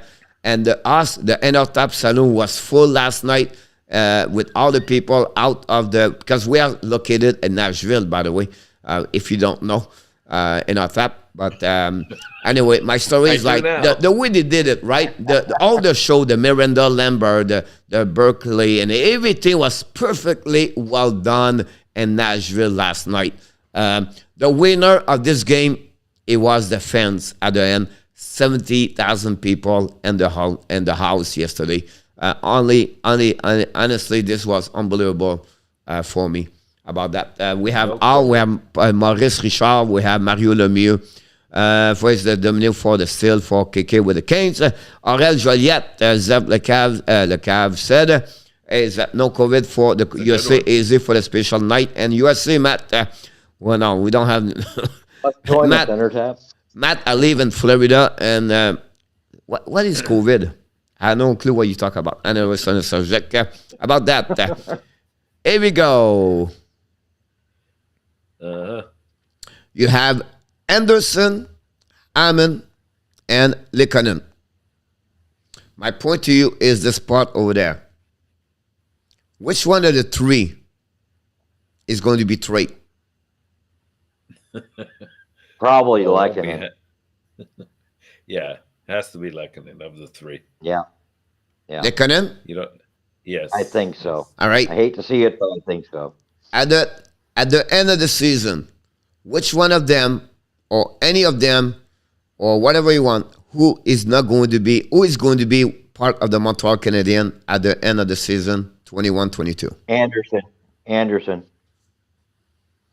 Anderson, and maybe all three. Lekanen is anyone. Lekanen, none of them. Zef Lecav said. Luke Lafortune, none of them. Anderson. After that, that's what we have at that moment. Thank you so much about that. Zef, Kevin is not here because you scare him and he did not return, son. You have an argument with him in the chat. That's what happening, my friend. So because of you, just kidding. That's what we heard. Anyway, I'm not here to go from there for me. Anderson will require a blockbuster deal, Sonny, Andy, for me, and everyone. Look at person about that. Here we go. If you have a choice right now, who do you pick? At any draft there are. You have Shane Wright, Connor Bedard, and Mitch Kov. Connor Bedard. 100%. Connor Bedard. All right? That's good. We are now in the draft 2022 and Montreal, July 7 and 8. Montreal Canadiens select first this year. Who do you pick? Shane Wright.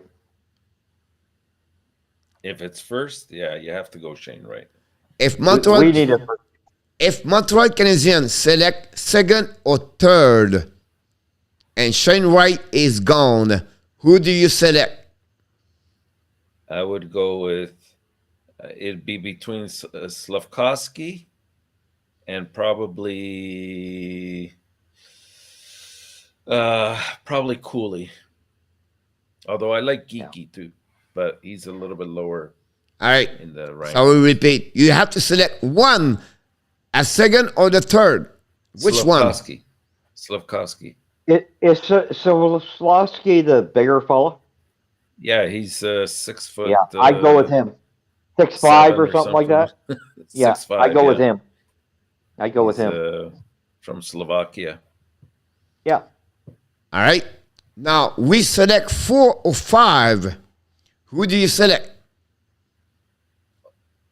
Geeky, for sure. Yeah. He's in there. 6'4", Canadian guy. Yeah. You can't go wrong with him. My last question about this. Yeah. Do you select Mathieu Savoie? At what round? At any moment. Not number one. He's not number one, but no, not number one. He's definitely in the top 5. Sure he is. Yeah. Savoy, yeah. Are we talking about Matthew Savoy? Yeah. Yeah. Yeah. He's definitely a top 5. I mean, you can't pass him up. If you pass him up, it wouldn't be a bad move. Anywhere. Now, that's good. The point behind that is that my purpose, guys, first of all, so it's the people starting to know the name or who they are. That's what the purpose behind that, everything like that. So my last question is this part, and I don't have the logo, and I don't know why I don't have the logo, but let's go this way. I don't know. It's this one. Here we go. Armia. Before that, all right? Before we go there, we just talk about the NHL Player Draft 2022. Yeah. Big question.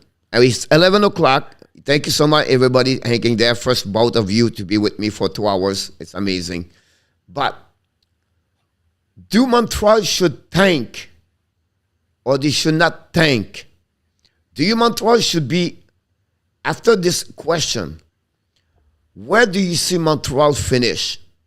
If you said they should not tank, where do you believe they will finish at the end of the... I say about There's 20, so much great question. We should be about 200 people in the chat right now. I'd say 29th place if they didn't tank. But my question, do you tank or do you not tank? I would. I would. No, you can't consciously tank like that. Well, see, I think if we get rid of some trades in there on our defense, we're going to tank anyway. Yeah, it's going to happen automatically. Yeah. Like if all 3 of these guys below us are gone, you know, it's and we start playing Hammond in that a lot more often, then you're going to start seeing it going down. But you can't just go out there and tell your team, you know, right. I agree, because we want to get right. Because first of all, you're not guaranteed you're going to get them. Exactly. And second of all, it doesn't look good on the organization. Yeah. A lot of people, most people put them 30, 31, 28 to 31. Gonna go until 25. Montreal would trade top 5 anyway, Luc Lafortune. And I think I agree with him about that one there. There will be top 5. More, I believe now it's more like 3 would be the right number. So it's called about 30 on my book over there. And I will, the issue is management would like to tank, but NMS is to win. If we want to lose badly, we would keep Ducharme. He was doing a good job to tank, as a cab about it. If you tank, how do you decide who you want to keep and get rid of? So at the end of the day, we all agree with that part of there. It was just a great question. Now, my last question is this part over there about those 3 players over there. 31 or 32. Joan Armia, Paul Biron, both of them, 1 more year contract at $3.5 million, 3.4, 3.8, or 3.6. And then they have another year for Armia. So 2 years with him, 1 more year about Biron, and Drouin, 1 more year at the end, all 3 at the end of the year at 5.5. Do you buy out? I would only keep. Do you buy out every one of them? Do you not buy out each one of them? Or I buy out one, or I don't buy out a lot. I keep them in my team. I try to trade 2 of them. 2 of them I'd try to trade. And Byron, I'd still like to see him on the Habs as well. You cannot trade them.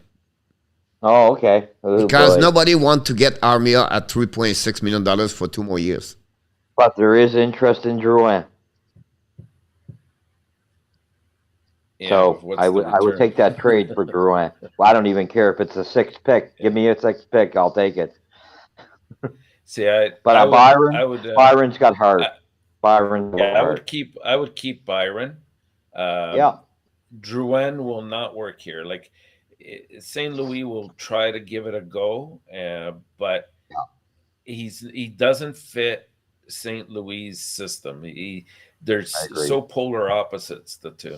Like St. Louis got better when the pressure was on. Drouin disappears. Okay, to be sure we're clear, because now it's maybe confusing. It's easy. You cannot trade them. You are stuck with them for the upcoming year. Do you buy out them during the summer? I would buy out Drouin. Yes, I would keep Byron. I would uh, Yeah, buy out Drouin. Sorry, yeah, Drouin and Armia. He's making too much money, you can take but a chance with him. You can take maybe a you can chance with keep him. him. Yeah, I mean he's a big body. Like if he ever Yeah, put his head to it, he could do so much more than what he's give him shown. one more season anyway, right? If you Yeah, had to, yeah. if you had to. So one buyout, and two keeps for me. Yeah, I agree. Good night, Kelly. I buy out me Thanks, Kel. Armia Good night. because he's only $1.8 million for 2 years. And Eisner, his contract is done after that. Biron is only 1 more year, and Drouin also 1 more year. So I can possibly, during the year, something could happen. I can let it go, anything like that. So for me, that's what I will do. I will let it go. I will buy out Armia, and I will just keep Biron and Drouin for 1 more year. That will not touch too much my buyout at my contract at the end of the day. I can't live with Drouin. No, it's because it will cost you too much money on the buyout. Yeah. That's the problem with that part over there. So that would be the problem right there. Mike Gazzo said buy out Armia, Drouin trade, and Biron not touch. Is Drouin in the under? Then who knows? I thought a lot about this. It's just like that. my problem with Drouin is his body language, is Effort. how he DNA, reacts, is how he's not. It's his DNA.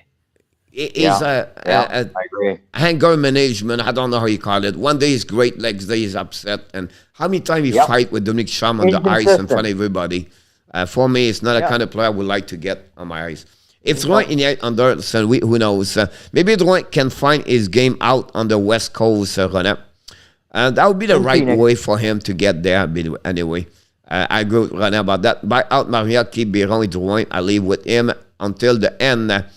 It's the final try for Drouin. My passion is really running out. Yes, in Arizona, René. Il est négatif. Look, yeah, I agree with you about that one over there. Rock and roll this one, guys. I'm not going to go because I have 9 teams. It was too much. All right? But I'm going to put those logo over there. I would delete this one. The Pittsburgh, the Vegas, the Rangers. Which one? Both of you, but you cannot pick the same team. All right? You take one team, and we are at the trade deadline. What do you do? What do you do with the team? Who do you trade? Who do you looking for? Who do you targeting? Each one of you have 1 minute to make this possible. All right?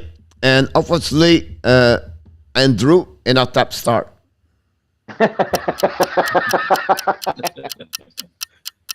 Oh boy, I'd go with just one team. We have to pick. Just What? one Sorry, team, coach. Just pick one team. yes.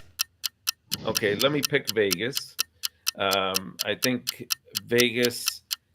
Number one, they got to figure out their cap situation. That's a big problem right now. They're very injury laden right now. They got too many stars that are on the shelf. They have to address goaltending. It'll be at a backup, a solid backup. But you know what? If they get everybody back and they're healthy, they don't have to do a lot of moves. Like even if they pick up just a Giroux, but they can't fit him into their salary. That's the only problem. So I would say get healthy, and they're going to be a team to really contend with. Maybe goalie. That's it. Alex, Andrew. Okay. With New York, I think they need forward.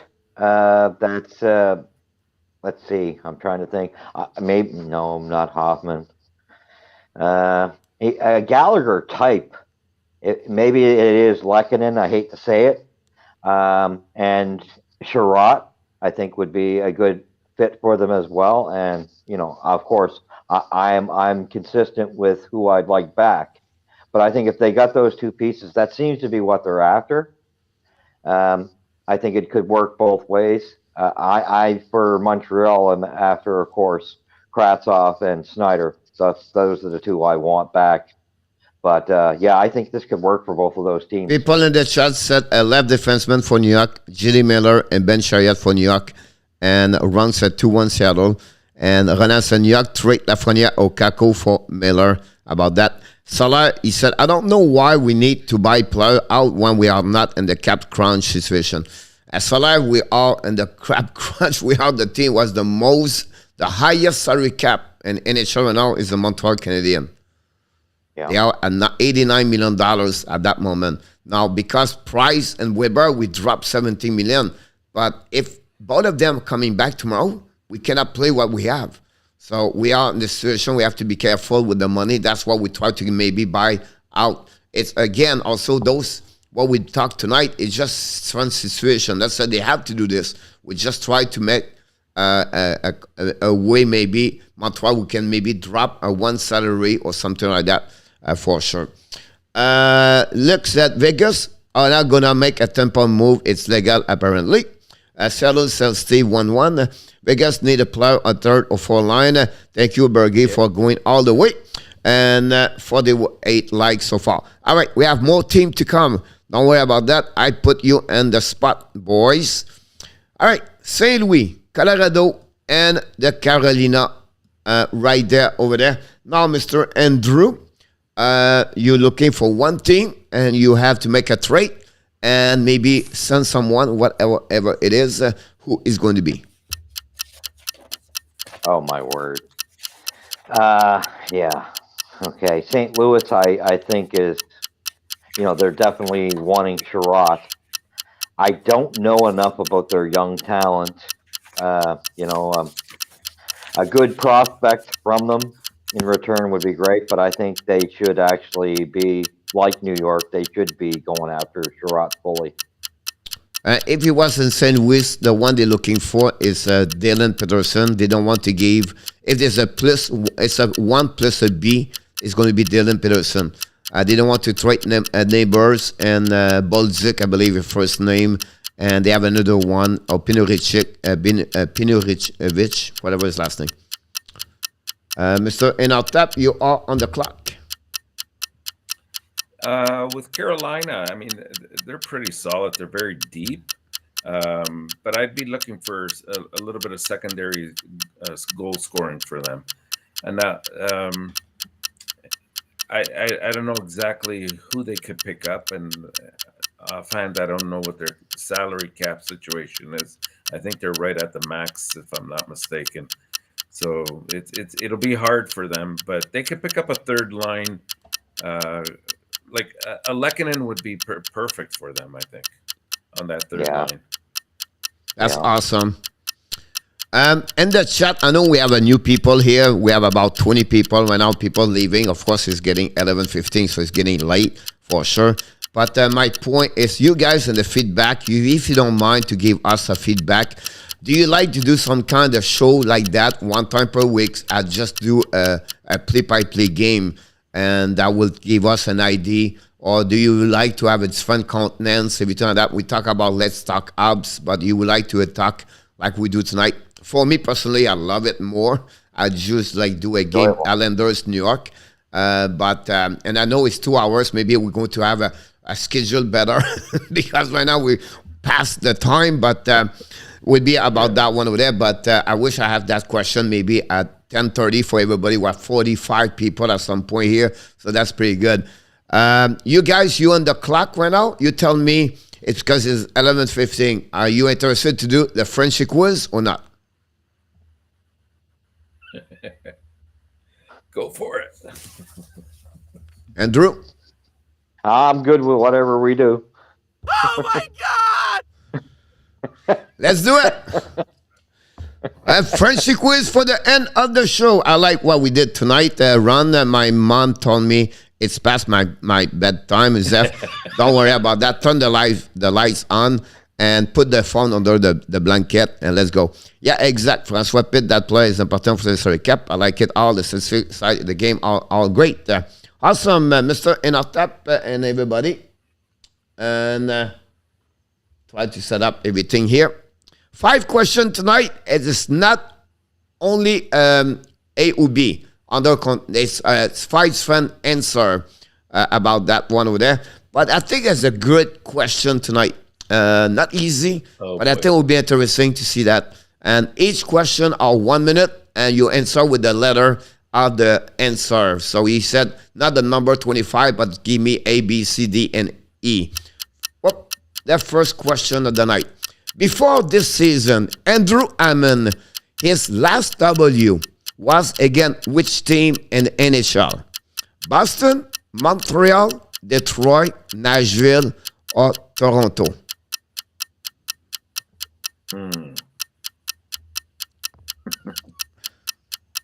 Ouch. Luke said he's not good at this. Zeph said B.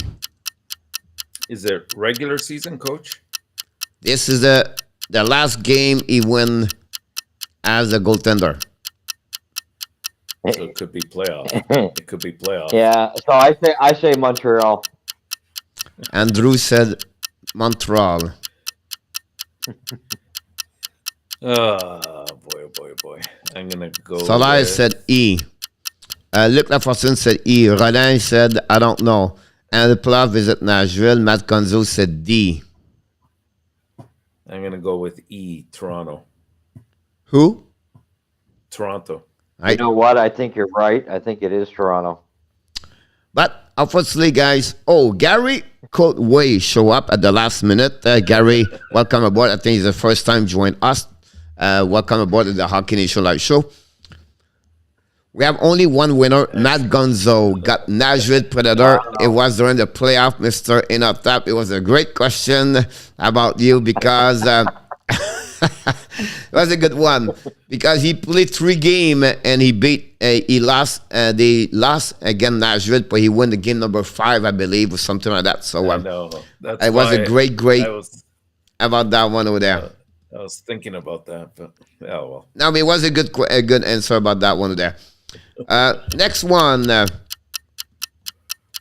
How many time Greg Millen, goaltender in NHL, has a season of 11 win to 19 W during his career in NHL?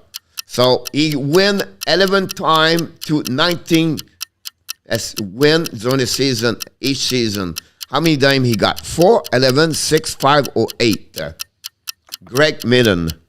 How many times he win a season of 11 to 19 W and during his career of 14, I believe, in NHL? Ron King says C. Matt Gonzo, who is Greg Millen, goaltender for the St. Louis Blues and many Hartford Whalers? Gary Gauntway said C. B. Lafortune said E. We have Gary C. I'm going C. Andrews go with C. Matt Gonzo go with E. We have Roland with C. And up top? I'm going to go E. 8. E in our top. Adam go with C. The winner of that one, guys, is E. 8 time. And Matt Gonzo take the lead at 2. We have Gary at 1. Luc Lafortune got it. And ENORTAP got it. Francois Pitt got it also. I will give you a mulligan for Francois Pitt. He show up at the last second. So he got 8 also about that one there. 2 of the 5 questions are done. And let's go number 3. Oh my God! Never gets old. How many seasons? And they did participate to the playoff. The Anaheim Mighty Ducks. How many seasons they play in NHL before they shift their name to the Ducks? And during that time, how many times they participate to the playoff? So you have to find how many years they play in NHL under the Mighty Ducks and how many times during those years they participate to the playoff. Oh, boy. That's not an easy one either. No, it's not. So how many years? Did he participate? Honestly, it's 11 to 12. And then it's 4, 5, or 6 times they participate to the playoff. Salah said D. No Mulligan, François. The time is over. We have only 2 answers. Gary Gondway said A. Zev said damn Walt Disney. Ronan said B. Matt Gonzo said D. Oh, boy. We have Ron the King said A. Gary said A. Roland said B. Luc Lafortune said C. Andrew. D. Andrew said D. And Mr. ENORTAP. I'm going to go C. C. François Pitt said A. Almost the mulligan. François, can he put François in answer? We can give the answer. But unfortunately, it's D. D. The winner is on that one, Mr. André Lepage. Matt Gonzoga is 3-3 at that moment. They are, and Soler have a 1 point on that one. So 3 of them got that answer. And that's what we at that moment. Oh my God! And here we go. The next one is, we stay with the Ducks. Timu Selene have 7 shootout, 7 penalty shot. But how many years the difference between the 2 penalty shot he attempted during his career? So how many years, the longest time he got 1 penalty shot and the next one coming back after that? So how many years between both penalty shot? The longest difference. We know he had maybe 2 back-to-back years, or maybe 1 year, then he skipped 2 years.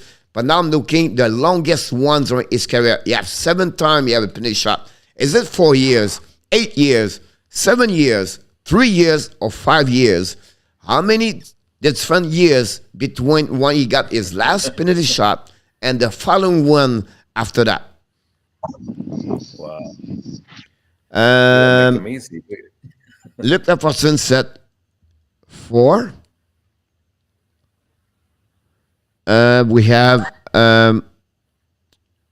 Luc Lafortune. Ron King said C. Ronan said B. We have Salah said A. Gary said C. Luc Lafortune said D. Matt Gonzo said E. Andrew, the time is up. I'm going E. E. Yeah. Andrew, ENORTAP. It's between B and C for me. I'm going to go B. And the answer, my friend, is B. Yes. ENORTAP take the lead 2-1 over Andrew, and then Matt Gonzo is at 3. Soler is at 2. He got that one, not that one, but Roland got that one, got 1 point. So we are possible to have 3 winner that one over there. Matt Gonzo make a mistake. Soler and ENORTAP are at 2 at the moment. The rest are at 1. So we are going to be for the last of the night. And Oh my God! it is this one. Dion Phaneuf has 21 goal winning game with Calgary. How many he has with Toronto, Ottawa, and the Los Angeles Kings during the rest of his career? 6, 8, 9, 7, or 10? Oh, boy. Game-winning goals with Calgary. How many he has with Toronto, Ottawa, and the... Wow, that's a tough one. François Pitt, Zev Lecal said A, Matt said C, Luc Lafortune said A, Ronan said E, Ron King said C. Jeez, this fast one off. Gary said D.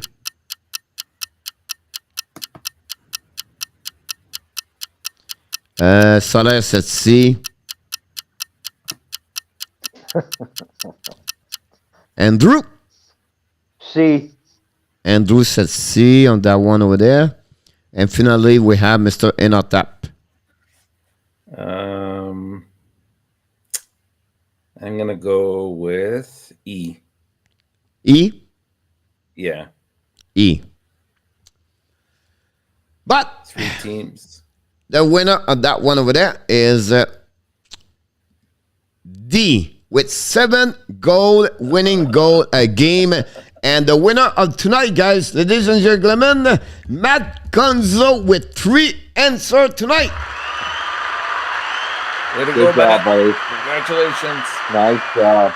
Excellent. Congratulations, Matt. Between both of you and ENORTAP went 2-1 tonight over each other. So we have also at 2 ENORTAP, Salah, Gary Gonway got the last answer. Then Luc, Andrew, Roland, Francois have 1 for this contest. The rest you have 0-5. But we don't going to tell you who you are about that one over there. So great job, everybody. Hopefully you enjoyed this question. It was a little bit tricky, so it was pretty cool about that. It was the ENORTAP style, I'll be honest with you. That's how I call it. Ladies and gentlemen, this complete 2 hours, 30 minutes. We try to figure out next time to cut this at a better time, maybe a 90 minutes or 2 hours, but that's the max. But I believe for me it was an amazing, great night for everybody. 50 likes, ladies and gentlemen. So congratulations, ENORTAP, and also Andrew. But before we leave, only 1 words or one minute, what are you looking for the Montreal Canadiens this week? They are, or the NHL, whatever you have looking for this week. They are Montreal on the road on the West Canadiens. So going to go to bed late this week, Tuesday and Thursday, unfortunately, but it is what it is. ENORTAP?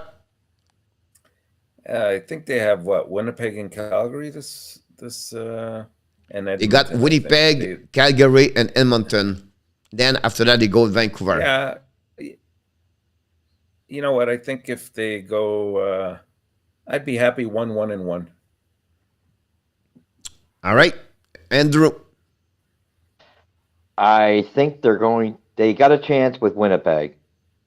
I don't like our odds with Calgary, as hot as Calgary is, and they're just so well seasoned. And Edmonton, I think, if it didn't matter so much to Edmonton, but I think Edmonton needs that victory, and I think they'll edge us out. Good night, Roland. Good night. Also, Gary, was glad to having you aboard. C'est quand même génial, Matt. Congratulations, Matt, about that. Luc, il a gagné deux morceaux de robot, Matt. But I believe for me, 1-2-0 or 1-1-1, that's the max they can get. The most important thing for the trip right now. Oh, by the way, they have 4 games. So they play against Vancouver next week, by the way, but we're not there anyway. The biggest game for me is Tuesday. They have to get that W. After that will be harder. I don't think so they can compete with Calgary. The physicality, everything like that. And then Edmonton, the key is to depends who's in the net for Edmonton. Guys, this was amazing. A great experience. I think we should do this at least 1 time per week.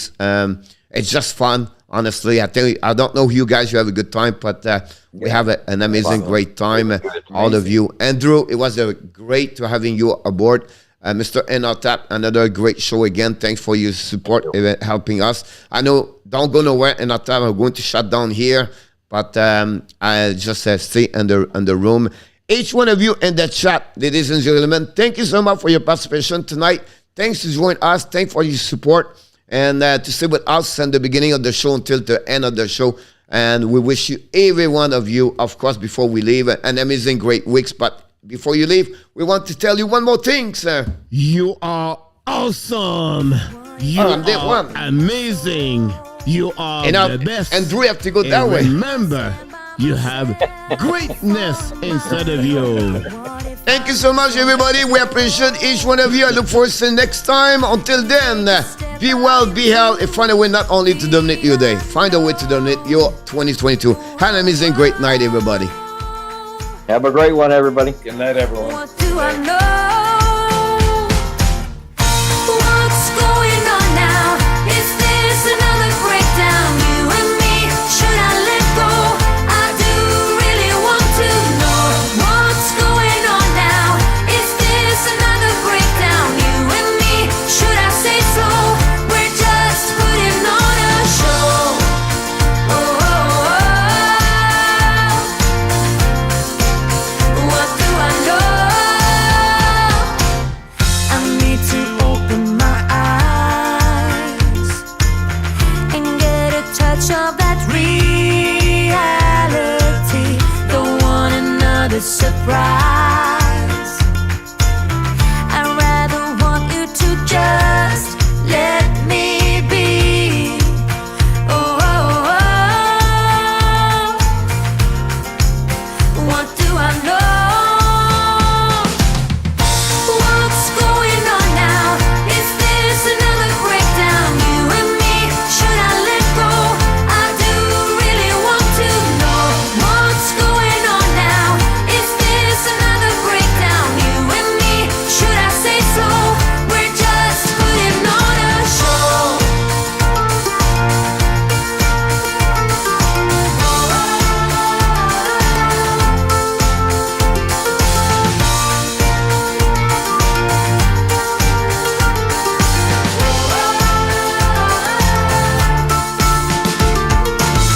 Come on, get a grip now of all the ways we parted.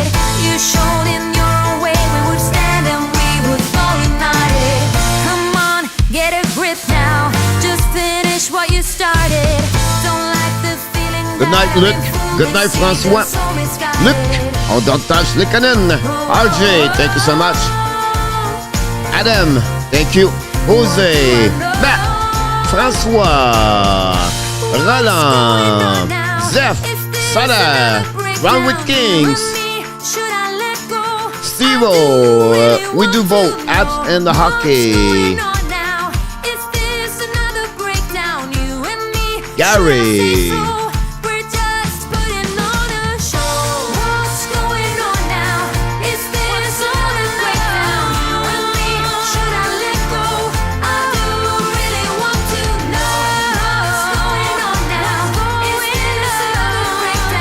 Bonne nuit, mon Luc.